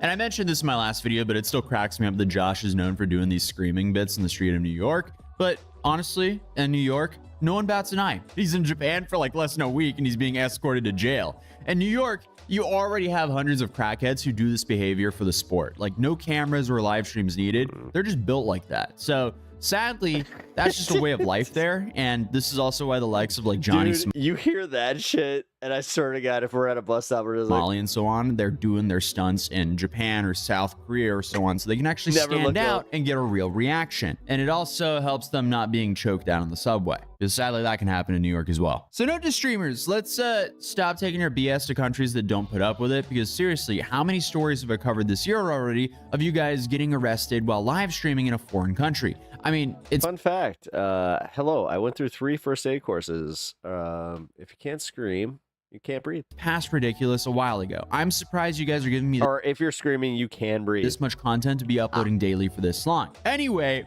after the Japan, Dyslexia works for me. An incident. Josh made his way back home and he just left off right where he stopped. Like, he just kept on going. Same old, same old. Because Josh originally got on my radar after the stuff in Japan, which is why I did my full look into him on my video. And what I found was an absolute dumpster fire. Josh started making content in 2019 with videos like this. My first viral video was when I ate crickets a few years back. Yo, exotic food check.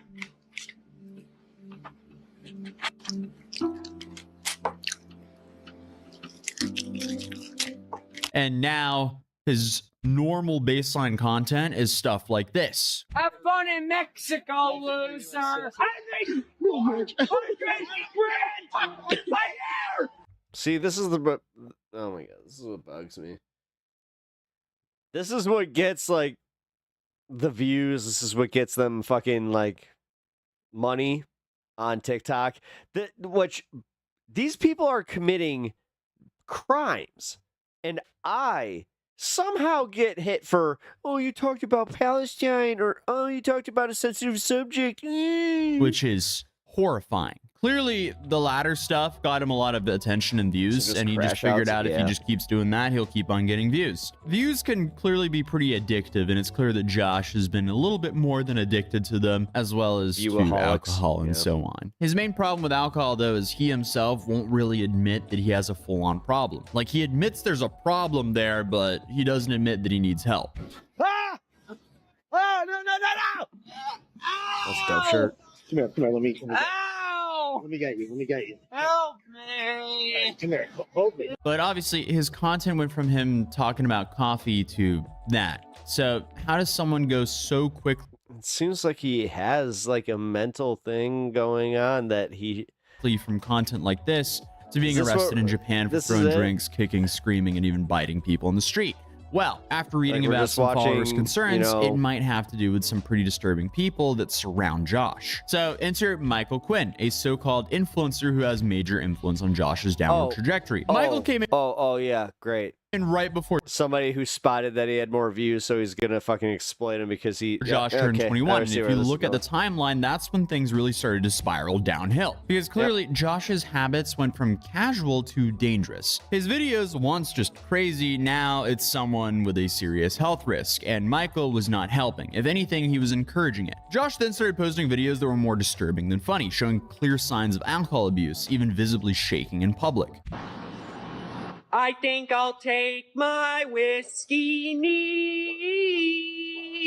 My coffee black and in my bed at 3. And I mean, at this point, you have a guy who's barely 2 years into drinking, but is already showing signs of severe alcoholism. So after months of public breakdowns, it all came to a head in Japan. Hey!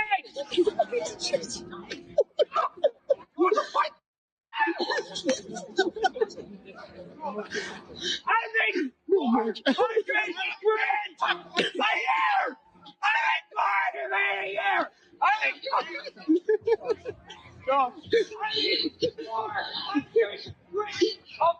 think 400 grand a year, guys, making this shit. And here I get to stare at my mom's memorial fund.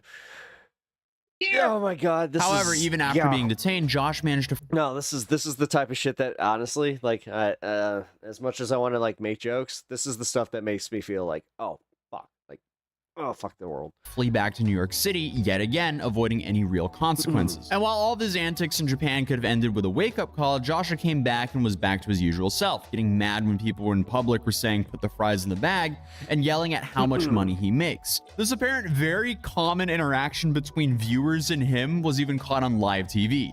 In the Mets game, because Josh blocks there, that's him right there. He's on TV. And someone's yelling, "Put the fries." I could just tell. Someone's yelling, "Put the fries in the bag." He's flipping out. This is live too. I can just tell. They should just zoom in on it. He just told him I make 400K. I just know I know his mannerisms. Can you imagine being such a train wreck of a human being that someone can quote your crazy crap without even being able to hear you? And if you think that guy was just making assumptions and could be wrong, well, you would be wrong. Josh! Put the fries in the bag! fries in the bag!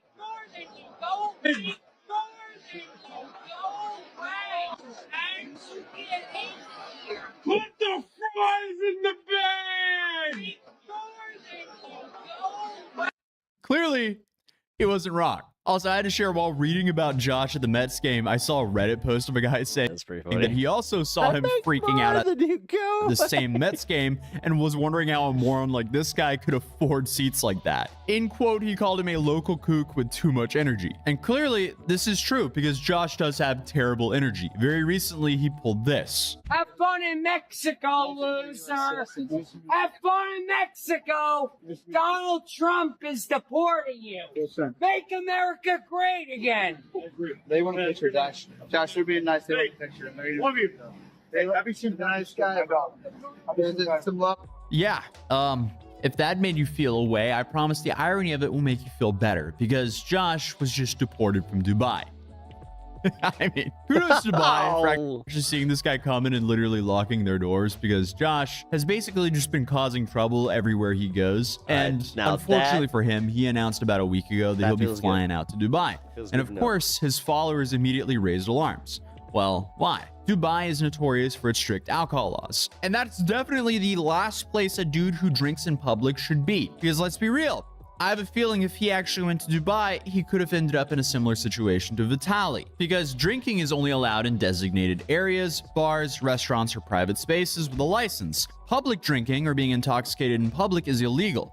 And the penalties can be pretty severe there, ranging from a hefty fine to actual jail time. So his followers hold on, that's not as were tuned in to see if he was actually going to make it into Dubai. Because let's be real, when has this dude ever followed the rules? But in a way, thankfully for this man, he never made it past the airport. So Josh went on a 14-hour plane ride, and they stop him as he's trying to enter the country, and they send his ass right back home. And Josh is claiming that it's because his followers sent nasty letters about him, but honestly, I don't think the UAE even cares about that. I think they did one little background search on him and was like, oh, yeah, we don't want that here. I'm just saying his internet footprint is enough evidence to keep him out of the country. And that's where we get Josh thinking that he's gonna die from sleep deprivation. I've been awake for almost 48 hours now. Honestly, I might die of sleep deprivation. Wish me luck. Just imagine Josh flying 14 hours to cause havoc in Dubai, getting there, then having the gate shut Sleep on the damn plane. He has to wait around to be deported. It's just kind of poetic at this point. So after he gets home, a few things happen. Josh doesn't feel like going on stream because he's exhausted. So this scumbag friend of his has a toddler meltdown because he won't get as many donations. I'm so frustrated.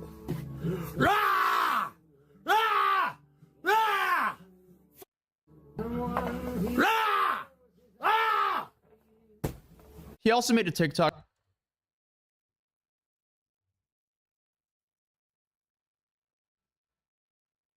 Cool. Where he claims that he will no longer announce when he's going somewhere. And honestly, I feel like that might be for the better. I made it back to the US. I'm back in New York. From here on now, future international vacations won't be announced. But not streaming with Mr. Bass didn't last for too long, as shortly after they all got drunk together and he made this bad mistake, as he claims that he accidentally destroyed his career by deleting TikTok off of his phone because it's no longer on the App Store. Once I delete it, I can never get it back. That's not in the apps. What have I done? I deleted TikTok. You know, It's not in the App Store. What am I gonna do? I deleted TikTok. It's not in the App Store. My career's ruined. I deleted TikTok. What am I gonna do? It's not in the App Store. Honestly, I mean, he could just upload videos from his web browser on his computer, but we'll see if he can figure that one out. Here's a message to Josh. I know having your Dubai plans being canceled sucks, but honestly, it was by far the best case scenario for you. I mean, we still don't know what happened to that lady who was going to rebuild Pakistan.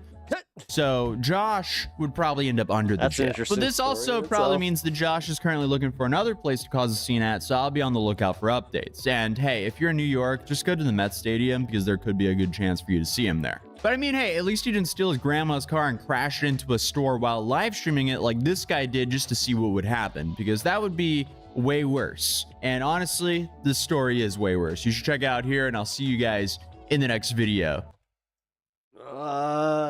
He's good at this. Gotta give him it. He is very good at it. Because immediately I'm sitting here with you guys like, well, this next video is sitting there. We could just go down a rabbit hole together. We could just go down a rabbit. Fuck it, we'll go down a rabbit hole together. Oh, this IRL streamer crashed his car into a store while live streaming it. And sources are saying he did this because he just wanted to see what would happen. How is this real? Apparently all of this happened in Finland a few months back, and I didn't know about this guy until a friend of mine mentioned, hey, why haven't you made a video on this guy yet? Well, I didn't even know of this guy's existence. How the bar for IRL streaming has collapsed this low is a question I will continue to ask myself perpetually throughout my career. Because, ladies and gentlemen, I guess we found a new low. So this Finnish IRL streamer is on his way to becoming, I guess, one of the most down bad or outrageous influencers in the world, as he just keeps on living his life as he's in this disaster simulator, and he just brags about being a problem for humanity. Normally, I call these people a burden to society as a dig towards them, but this guy just openly embraces it. From crashing his mother's car into a store while drunk driving to eating poisonous mushrooms and tasting his own body waste on stream. Wait, no. Big ol' no.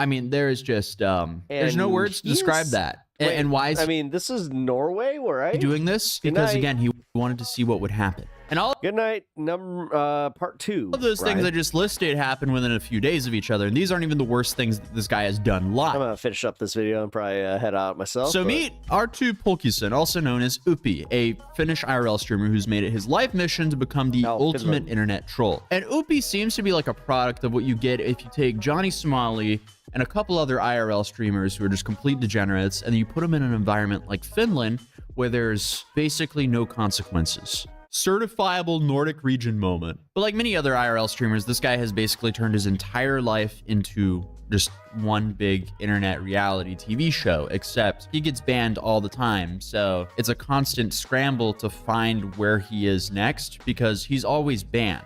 So this has definitely kneecapped his career massively. But that is absolutely not stopping his quest line of ruining his own life, because in the last few months alone, he already has thrown prosecutors' eviction letters down the toilet, gambled a large chunk of his net worth at the casino while high on that Walter White special, and playing with a homemade flamethrower that's just scratching the surface of the insanity of this man. Almost as insane as the amount of spam callers that are out there currently, because sadly, a lot of our information can be found on the internet. But how do you reduce the amount of information about you that's on the internet? Well, unfortunately, data brokers are the problem. Especially after the holiday shopping season, we've all signed up for something with our number, and then suddenly you're being spammed with all sorts of telemarketers and scammers. Because data brokers are happy that there's at least a solution to this massive problem. And hey, if you're dealing with these services, already been a massive win because the spam vanished. But unfortunately, easier stuff would be your shopping. If you wanted to support the channel, allow me to promote a product I personally use /Tozy by clicking the link right down below to start taking your personal data off the market right now. But without further ado, let's continue this video. Because Upi first appeared on some random Finnish image boards back in 2017, where he mostly talked about his daily routine. Back then, it was nothing more than an awkward, heavy drinking young dude who filmed videos on his cell phone for fun and was studying to become an IT technician. However, as his videos became increasingly bizarre and more viral, he inevitably became popular in the Finnish community. Oh, I'm just doing some bullshit like Atozy here is one of the better content creators on YouTube who reports on just like a bunch of like the IRL streamers like crashing out. So that's what we're watching. His content drew the attention of his classmates who discovered his threads on the anonymous image boards. And after being recognized, Arttu quickly dropped out of school. And it's safe to say things went downhill from there. Watching Upi's content is like witnessing a nuclear meltdown in slow motion. And the shocking factor here is it's intentional, since he often stated that it's his purpose to make people as angry as possible. Well, my purpose in life is to cause a lot of unhappiness for society. I enjoy it when other people suffer for my existence. My purpose in life is to make as many people as possible angry, normies, working, or reading some canonical message in some liquid, and they're like, no, because Arttu's drinking again. Yeah, Artu's drinking and dusting the streets. Bro's kind of like a brain dead nerd from alcoholism who's been coddled way too much. But during his initial image board era, he used to leave his PayPal address in the threads he created just in case any of his early followers decided to donate something. And after getting a webcam as a donation from one of them, Upi began his live streaming career. He originally started on YouTube, primarily having drunken conversations with his chat, mixed in with some RuneScape and Euro Truck Simulator gameplay.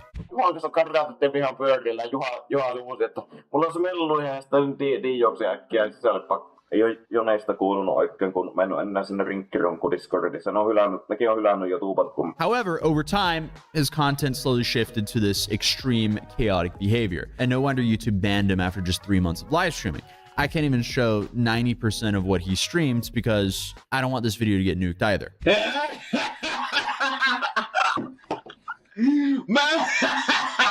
But did that stop him? Absolutely not, because after his first ban on the platform, Upi decided to create a new channel. He then shared a new URL in another image board thread and began what his viewers call the Upi ban cycle, in which he creates an account, streams increasingly deranged content, gets banned, and then repeats the cycle. Honestly, it's kind of like the same cycle that Johnny Somali's in. A lot of these degenerate IRL streamers are sadly very similar to each other because, of course, every single time he gets banned, it's for violating the platform guidelines. And as I hinted to earlier, it's extremely difficult to keep track of his online presence because his online accounts change so frequently. However, his most dedicated fans always find a way to keep up with him. Currently, he's streaming on Kick, and he has recently been making some appearances on Taiga Streams, a former Norwegian Dota 2 player. Well, actually, after checking right now, he's banned on Kick again. So, yeah, he's gone. But Upi's career can easily be divided in okay, that was unexpected. 3 phases based on where he's living. The first would be from his apartment in Kajani, or is it Kajani?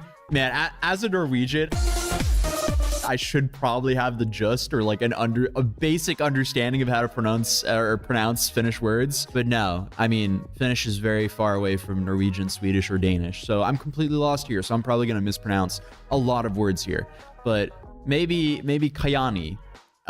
Which lasted from 2017 to the end of 2018. The second one was after he moved to Paltamu, where he stayed until 2023. And this was probably the craziest period of his life. And his most recent and current phase of Upi starts when he returns to his hometown of Kajani, after essentially screwing up so badly in that Paltamu place that he had to flee back home. And even though the events from his first phase could be considered pretty tame by Upi's standards, it's safe to say he didn't leave the apartment before creating some real highlights of his antics. For example, the time where he took loads of pills on stream and forced first responders to come save him in his house.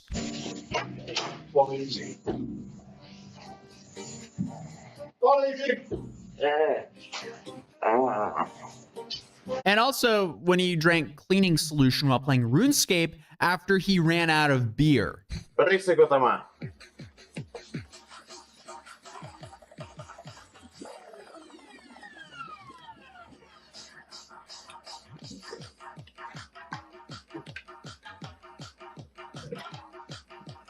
How is this real? You would think this is a parody or some sort of troll, but it's not. And by the end of 2018, he had to be evicted from his apartment. And naturally, he live streamed the whole thing from the moment the social workers knocked on his front door until the eviction itself, in a complete state of hungover from the previous night.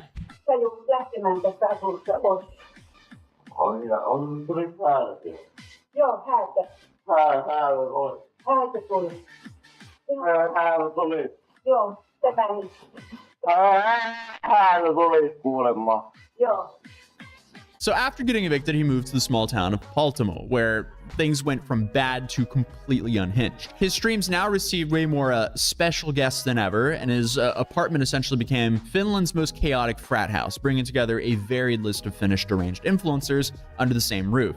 Each character brought their own flavor of insanity to the roster, but in the competition, from what I can see, Upi still has the throne for being an absolute degenerate. But the Finnish streamers and influencers weren't the only guests at his house most of the time. In fact, during his years at Paltamo, law enforcement became well acquainted with him, and the first responders became almost tenants at his apartment due to how often they would have to show up midstream. Sometimes they were called by his viewers, and other times by his neighbors exhausted with the constant noise. And it got to the point where the police were so familiar with the guy that they would usually just kind of greet him as a friend when they saw him, like, "Hey, what's up, Oopie? What are you up to right now?" I mean, when the cops know you on a first name basis, or even worse, on a nickname basis, it's never a good sign. And then you have the arson incident, which... Bro, what kind of lunatic with the full bathroom and open stalls picks the one right next to me? I'm the only one taken. What the fuck? Even by Oopie standards, really stands out. Oh, I get that one. Oh, I get that one. One day when he was live, this genius had the idea of burning some of his furniture in his backyard alongside of whatever else he could find inside of his house. The fire then quickly spread to his fence and then his apartment complex. And then, of course, the fire department was called to put it out. And how did Oopie thank the firefighters that came to prevent his stunt from burning down the whole neighborhood? He urinated right in front of them while live streaming it. Fascinating use of free will. The police took him into custody after that, which should be no surprise to anyone by now, but he wasn't held for too long, and they just released him right after. And much like all the furniture that he's burned in his backyard, he must have done the same to all of his bridges in Baltimore, as of in 2023, he made the greatest return to his hometown. Kajani, or Kayani. I am so sorry to my Finnish viewers out there. So he's back to where his roots started from. And so many things have already happened in this chapter that it's impossible to list them all here, especially because many of them are not very family friendly, to say the least. But there was a moment at the end of last year where he managed to drunkenly drive his mother's car 2 times and crash into an empty store while live streaming the latter.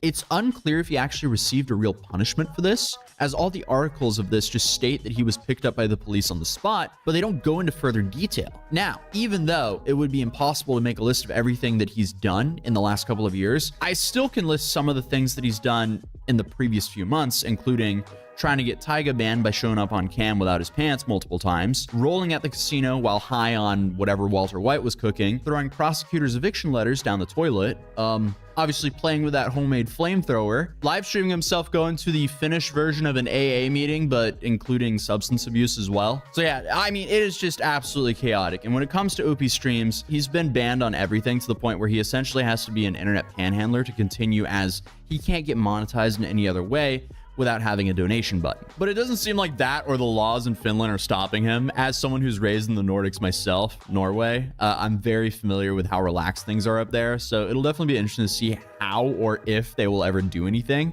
But other than that, hey, if you're new here, feel free to subscribe, and hopefully... The polar opposite of the Philippines, we are learning.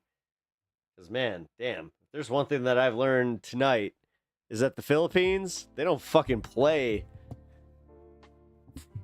Do not go to the Philippines. And, like, what do they...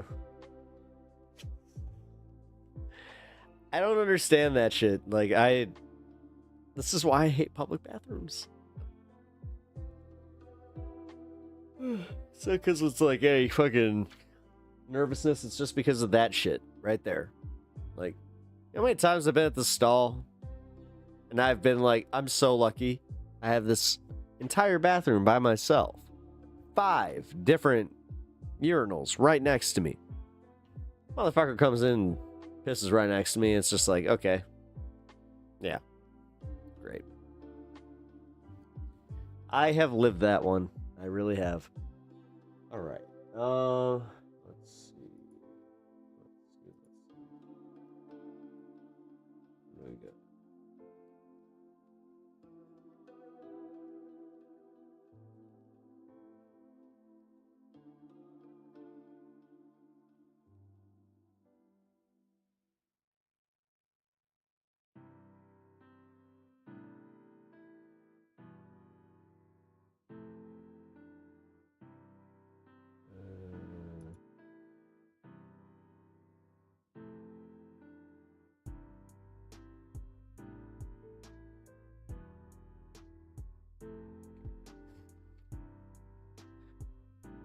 Shits. I mean, at that point, you just do it. You just go for it. Bathroom buddies. No. See, again, this is the reason that I'm like, no, let's not. It's just not. All right. Well, I think I want to smoke with y'all and then possibly wrap up stream here. I got one of Kirk's new songs I want to play also before I go. Actually, here, you know what? I'm going to do that real quick. And I'm going to go take a quick pee.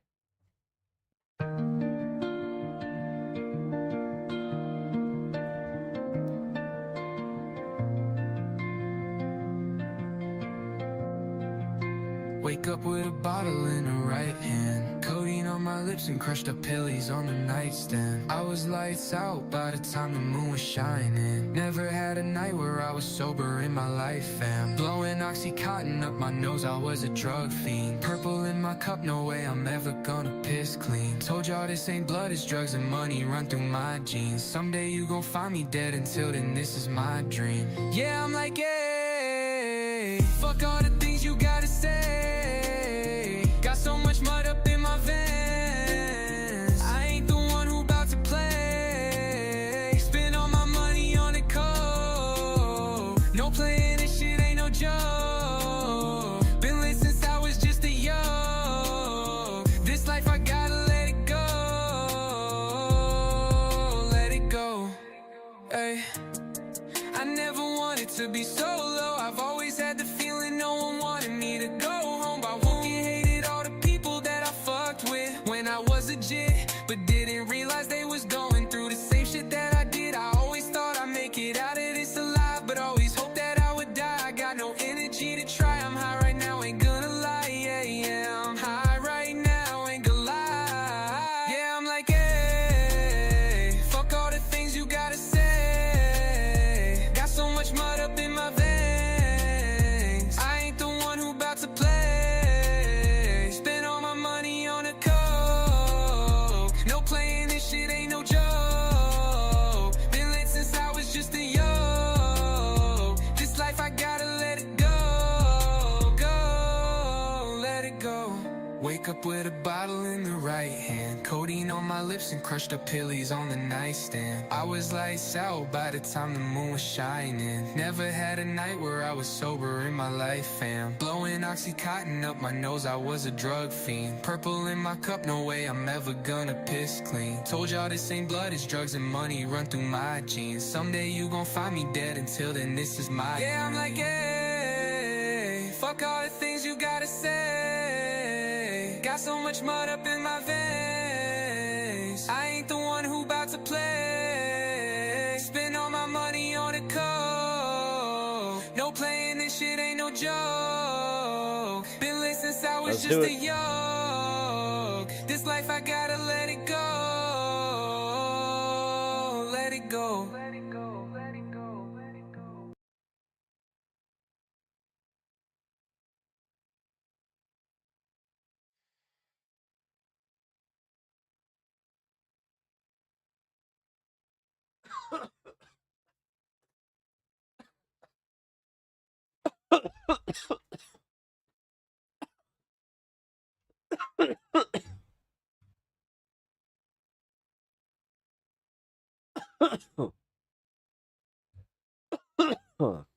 Whew.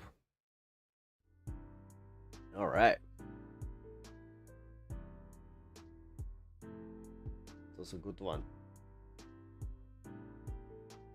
I feel like I'm missing something. What did I miss? Hold on.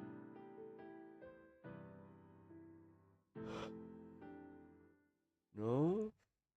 What's that?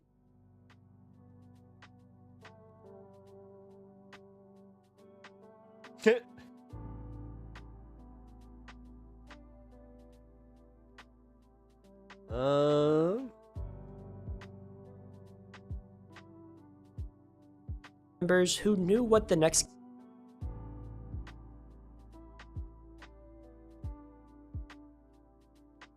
There we go. Random video.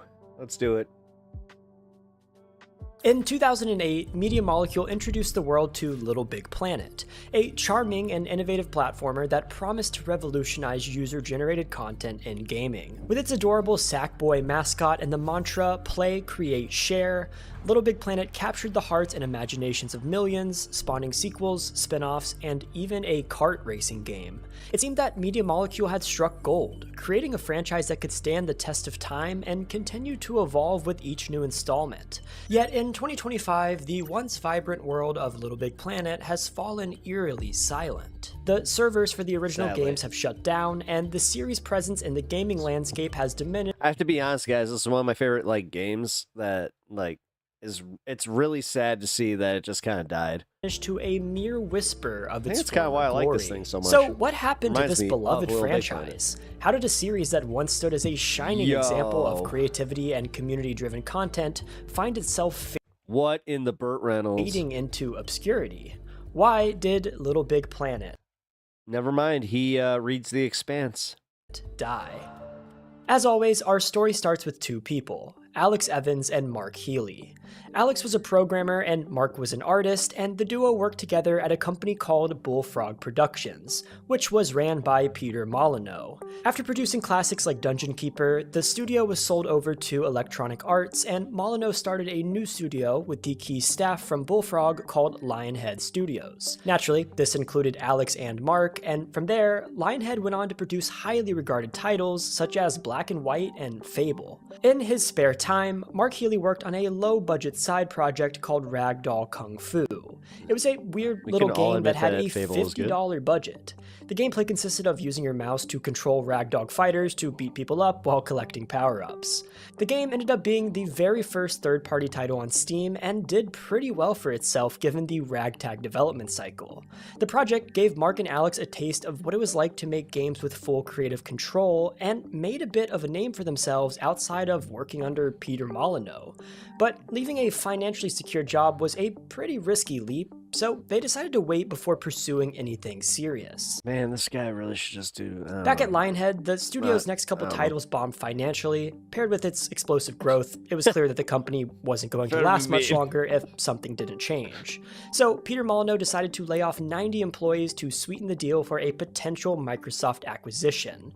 And suddenly, this changed everything. It no longer seemed like staying at Lionhead would be a safe employment option, so Alex and Mark, along with Kareem Attorney and David Smith, left Lionhead to chase their own crazy dreams and form Media Molecule. And their first project was a new, ambitious title called Little Big Planet. The earliest prototypes of Little Big Planet certainly looked interesting to say the least. The first pitch was a tech demo with a character called Yellowhead. It revolved around physics-based 2D gameplay, and even at its earliest stage, there were quite a few similarities to the gameplay of Little Big Planet that we're all familiar with, which was impressive for something cobbled together so quickly. From this demo alone, Sony were surprisingly interested, and they decided to give Media Molecule a shot. But not with blind faith. If Media Molecule wanted Sony's full backing, they would need to have something substantial to show in just 6 months. With that, the team got to work. Little Big Planet was going to be something different, something fun, quirky, creative, and overflowing with character and charm. It was going to be a platformer, but with an insane level of customization, a unique art style, and a heavy emphasis on replayable, user-generated content. It was unlike any other game on the market, and it was gonna be amazing. The robust costume creator was inspired by the one in Ragdoll Kung Fu, leading to the creation of the iconic Sackboy that the series has become known for. After just 6 months of work, Sony was happy with what they'd seen and decided to move forward with their partnership, featuring Little Big Planet at the 2007 Game Development Conference. This is where the world first became aware of Little Big Planet, and, well, people loved it. I hope it comes. It was a dream come true for the developers. The game clearly had a market. But there was little time to celebrate with how much work they had left, since Sony wanted this game finished as soon as possible. Little Big Planet needed a story mode to showcase what was possible in the level editor, but there were a bunch of problems to tackle first.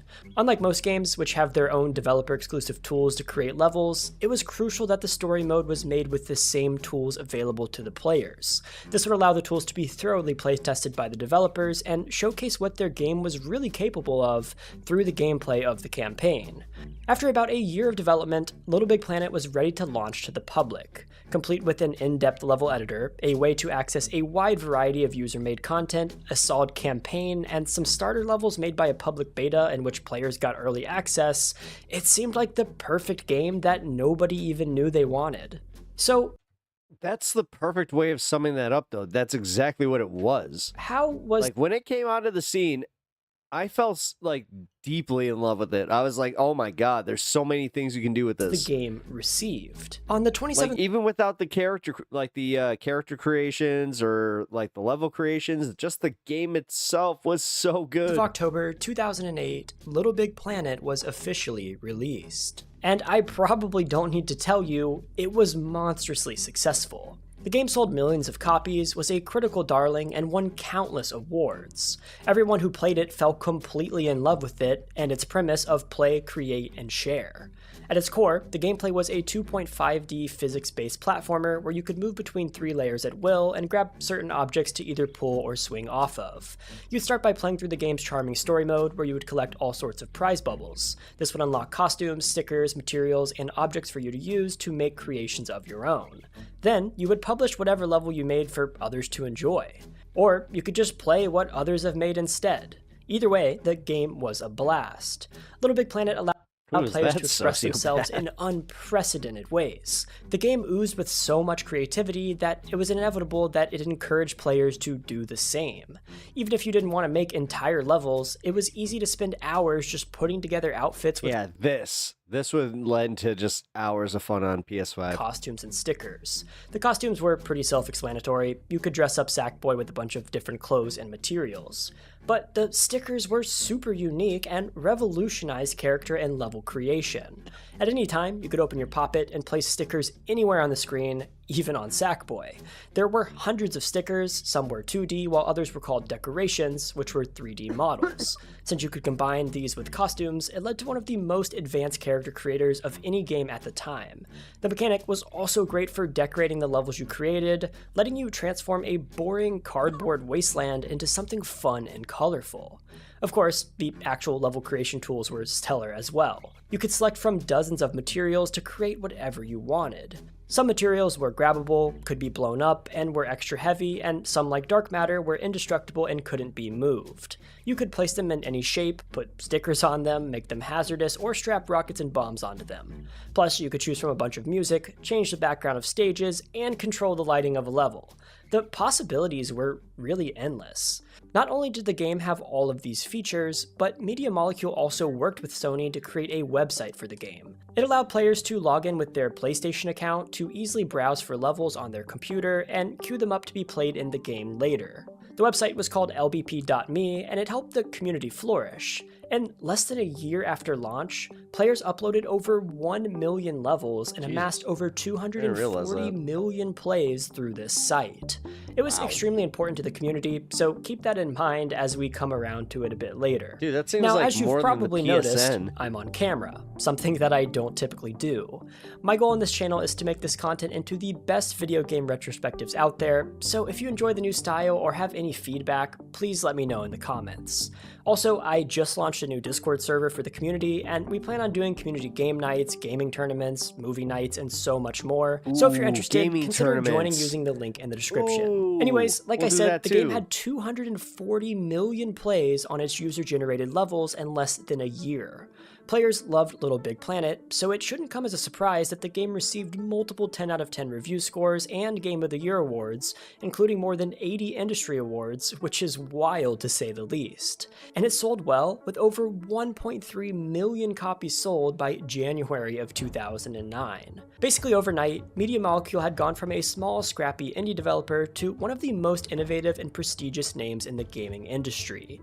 And they weren't about to stop anytime soon, because Little Big Planet Planet wasn't done after launch. There were tons of DLCs to follow and updates to fix bugs and add other features. This ranged from costume packs to sticker packs, music packs, and even mini campaigns that contained all of the above with unique items and mechanics. Examples include the Metal Gear Solid pack and the Pirates of the Caribbean pack, both of which were adored by fans. Then, helping to cement the game's success even further, a Game of the Year edition was released on September 8th, 2009, which came with a bunch of DLC and a selection of curated community levels, complete with creator interviews.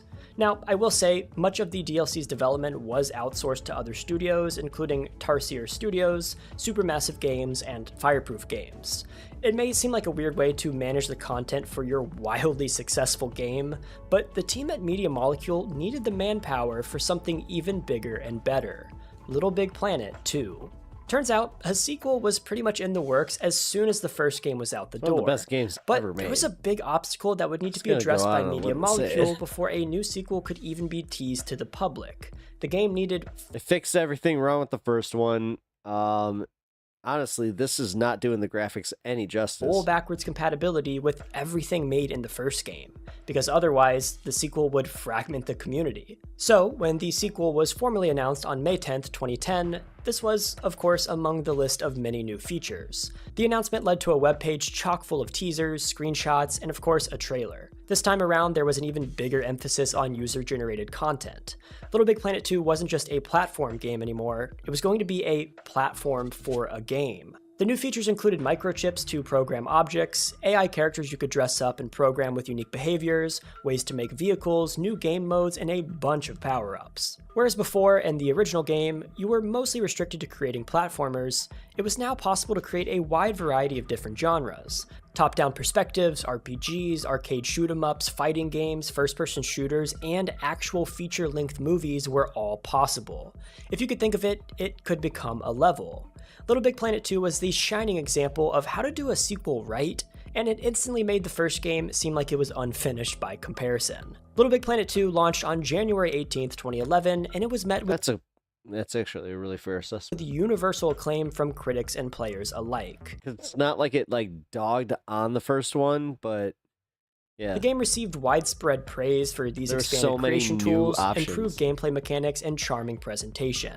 And just like its predecessor, Little Big Planet 2's critical reception was overwhelmingly positive, with a 91 on Metacritic. The story mode was also well received, with many praising its quirky characters and engaging narrative that served as an excellent showcase for the game's expanded creation tools. In terms of commercial performance, Little Big Planet 2 achieved significant success. The game debuted at #1 on the UK All Formats chart in its first week of release, demonstrating strong initial sales. In North America, it was the fourth best-selling game in January of 2011, selling over 353,000 units in its first couple of weeks on the market. It seemed like Media Molecule had built a franchise that could last to eternity, but behind the scenes, the sentiment was looking a bit different. See, Media Molecule achieved massive success with Little Big Planet and Little Big Planet 2, but they weren't looking to sit around and milk the franchise to death like many large game developers do. They wanted to move on to other projects. So after a successful partnership with Sumo Digital on a DLC called the Cross Controller Pack, Media Molecule decided to take a step back and let Sumo take charge on the next installment of the Little Big Planet franchise.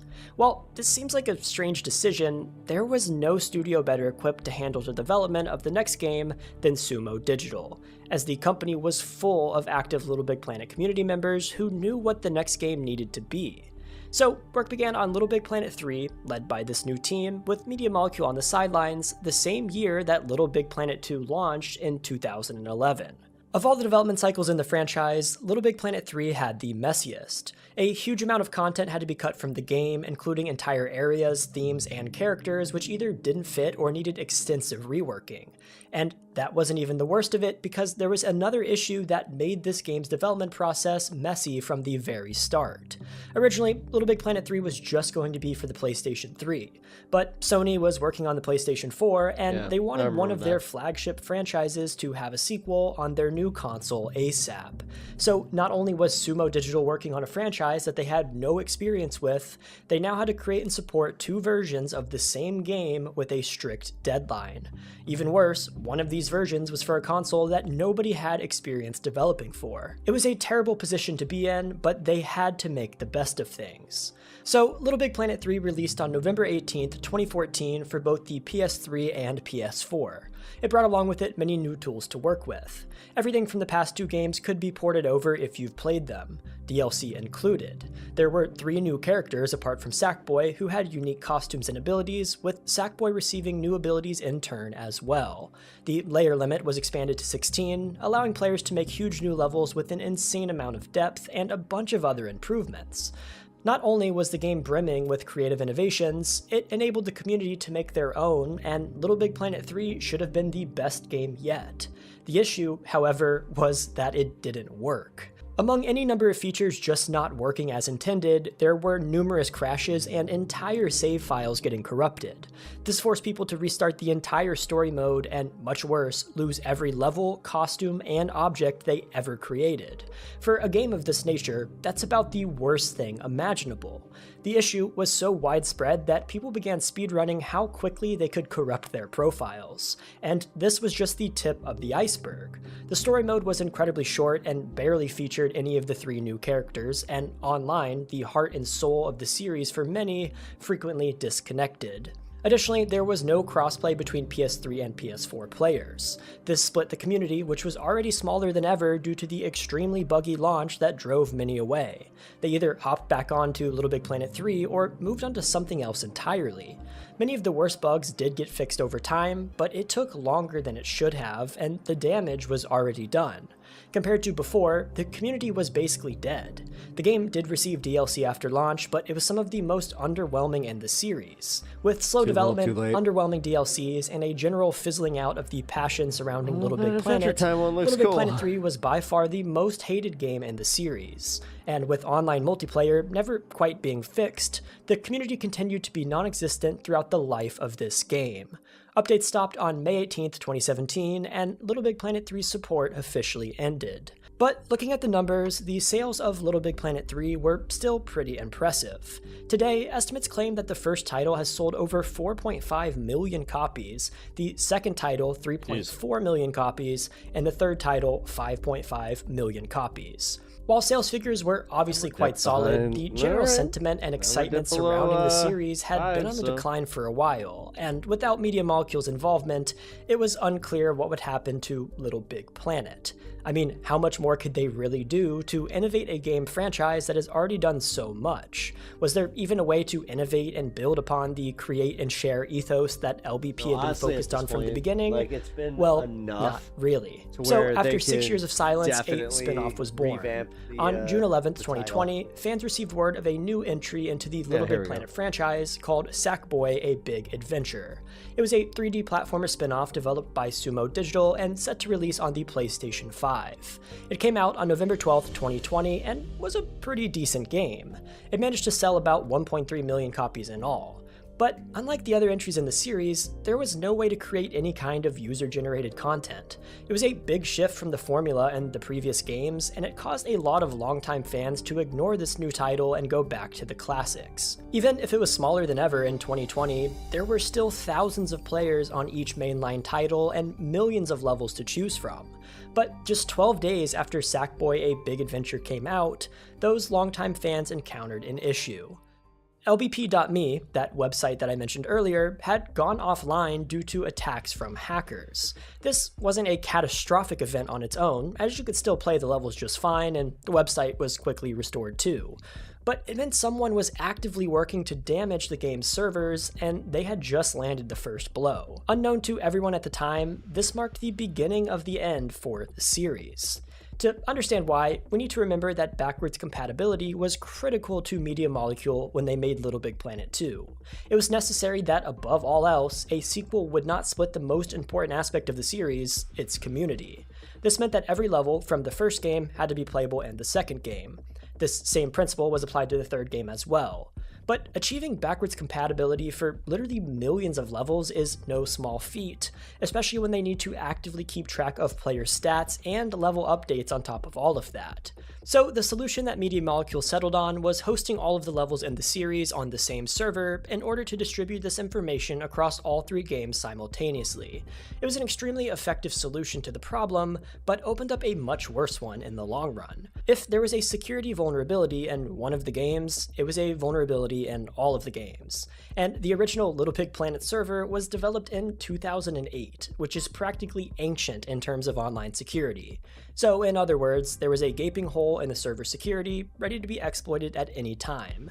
It wasn't a matter of if, but a matter of when disaster would strike. On March 6, 2021, that day finally came.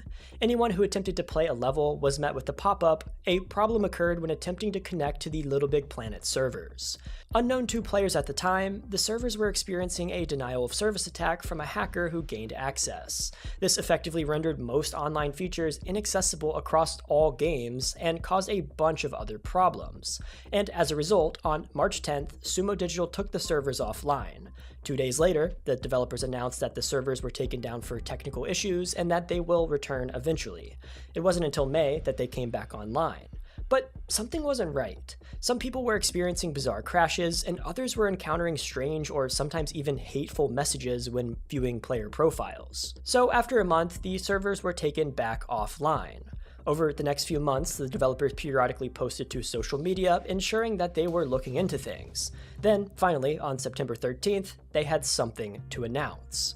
Service was back for Little Big Planet 3 on the PS4, albeit with some missing features. Every other game, including the PS3 version of LBP3, would never come back online. Really? And for a time, things seemed fine. Although on June 9th, 2022, LBP.me was taken offline for a second time due to repeated attacks, and this time it never returned. On January 7th, 2024, over 30 different accounts were banned. All of them were notable community figures. Some were content creators, private server developers, and it even included Media Molecule's account and the game's active community manager, Steven Isbell. The next day, the game servers were taken back offline so that the developers could investigate what happened. By March, the servers were still offline. Then, out of nowhere, it was announced that the online servers for LBP3 were officially shutting down. There was no longer an official way to access community levels or play online with friends in the entire franchise. The final nail in the coffin came with the delisting of Little Big Planet 3 and its DLC from the PlayStation Store on the 31st of October. The game currently has no future prospects nor active staff working on the franchise. The community manager, Steven Isbell's last day ended November 29th, 2024. This meant the only game left standing in the franchise was Sackboy: A Big Adventure. A solid game, sure, but it could never replace the mainline games. And unfortunately, Sony hasn't expressed any interest in reviving the Little Big Planet series, instead choosing to leave yet another iconic mascot behind in favor of their others. Until Sony decides to do something new with the IP, Little Big Planet will forever be stuck in this limbo. And just like that, Little Big Planet had a sudden, unexpected death. While the future prospects of the series are currently Didn't realize quite bleak, it was that dour. Little Big Planet has definitely man. made a positive impact on the industry Actually as kind a of like whole. brought me down. I was Not like, only oh, have I other thought there was like sandbox maybe games since followed in possibility its that they footsteps, could, but I tons don't of know, developers got their start by making community levels. remasters. It also helped many other studios gain valuable experience, such as Tarsier Studios, who got their start working on assets and DLC God, if for anything LBP lends to a before going on remaster to now, make Little it's Nightmares Little Big 1 Planet. and 2. Sumo Digital has gone on to make all sorts of different titles, such as Snake Pass, Team Sonic Racing, and more. Media Molecule went on to make Tearaway and then made Dreams, which is their latest title to date. It's less of a game, more of a game engine, and as a result struggled to find much of an audience as Little Big Planet ever did, even if it's a fantastic game in its own right. Multiple founders have left the company since then, and the future of it is quite uncertain, with no new titles announced. And while Little Big Planet as a franchise seems hopeless, fans at Trixel Creative have been working on a spiritual revival of the series with Restitched for PC. The game's been in development for years at this point, and it honestly seems quite promising. Hopefully it can fill the void left behind by its predecessor. Little Big Planet was truly special, and its sudden demise is a true gaming tragedy. Did you ever play any of these games? Which ones did you enjoy the most? Do you have any? Number 2. Easily number 2. It's the one that I put the most time into, but I could also say, like, the mechanics were perfect. They were so good. Like they were saying, the community was so awesome. Like, it was, I don't know. It was really, really, it was really fun, but it was at the same time one of the easier communities to get access to. Like, you know, Call of Duty had its little cliques and all that bullshit, but never had that problem with Little Big Planet. So, all right, what we got?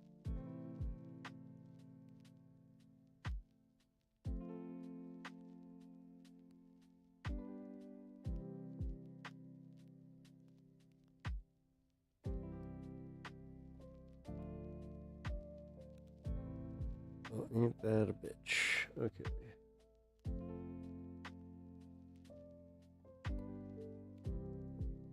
All right, guys. I think that I have done everything that I need to do tonight. It is almost 2 a.m. It's kind of weird. The fact that I had to restart stream. Like, I was like, here, just why don't you go, do that. Oh shit, did I ever add that?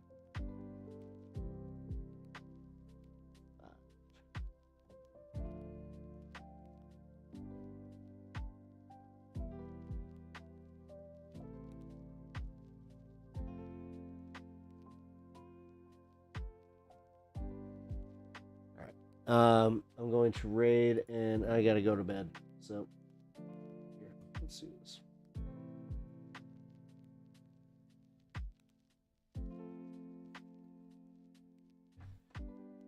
Oh. Oh.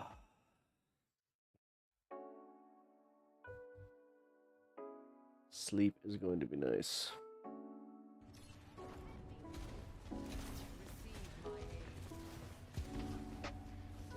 We have a Ramatra here.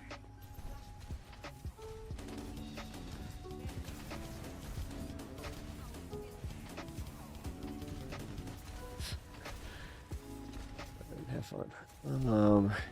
All right, guys. Bumper screen up here.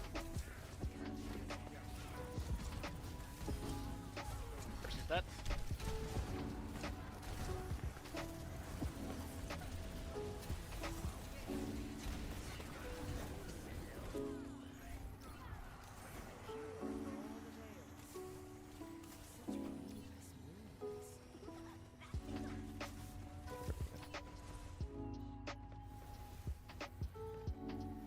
All right, y'all.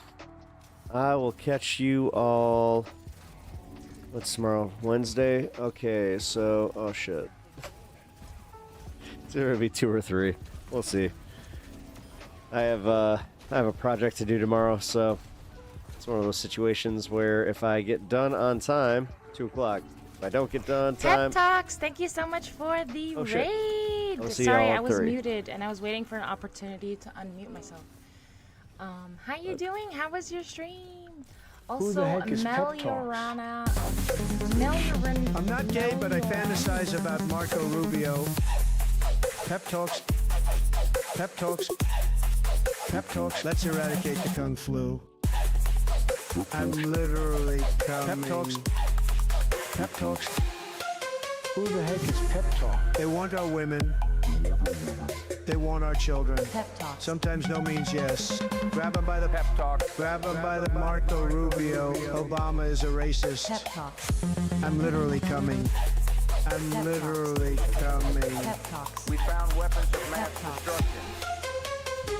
My fellow Americans, it has been confirmed today from Pep Talks that we are indeed all high on politics.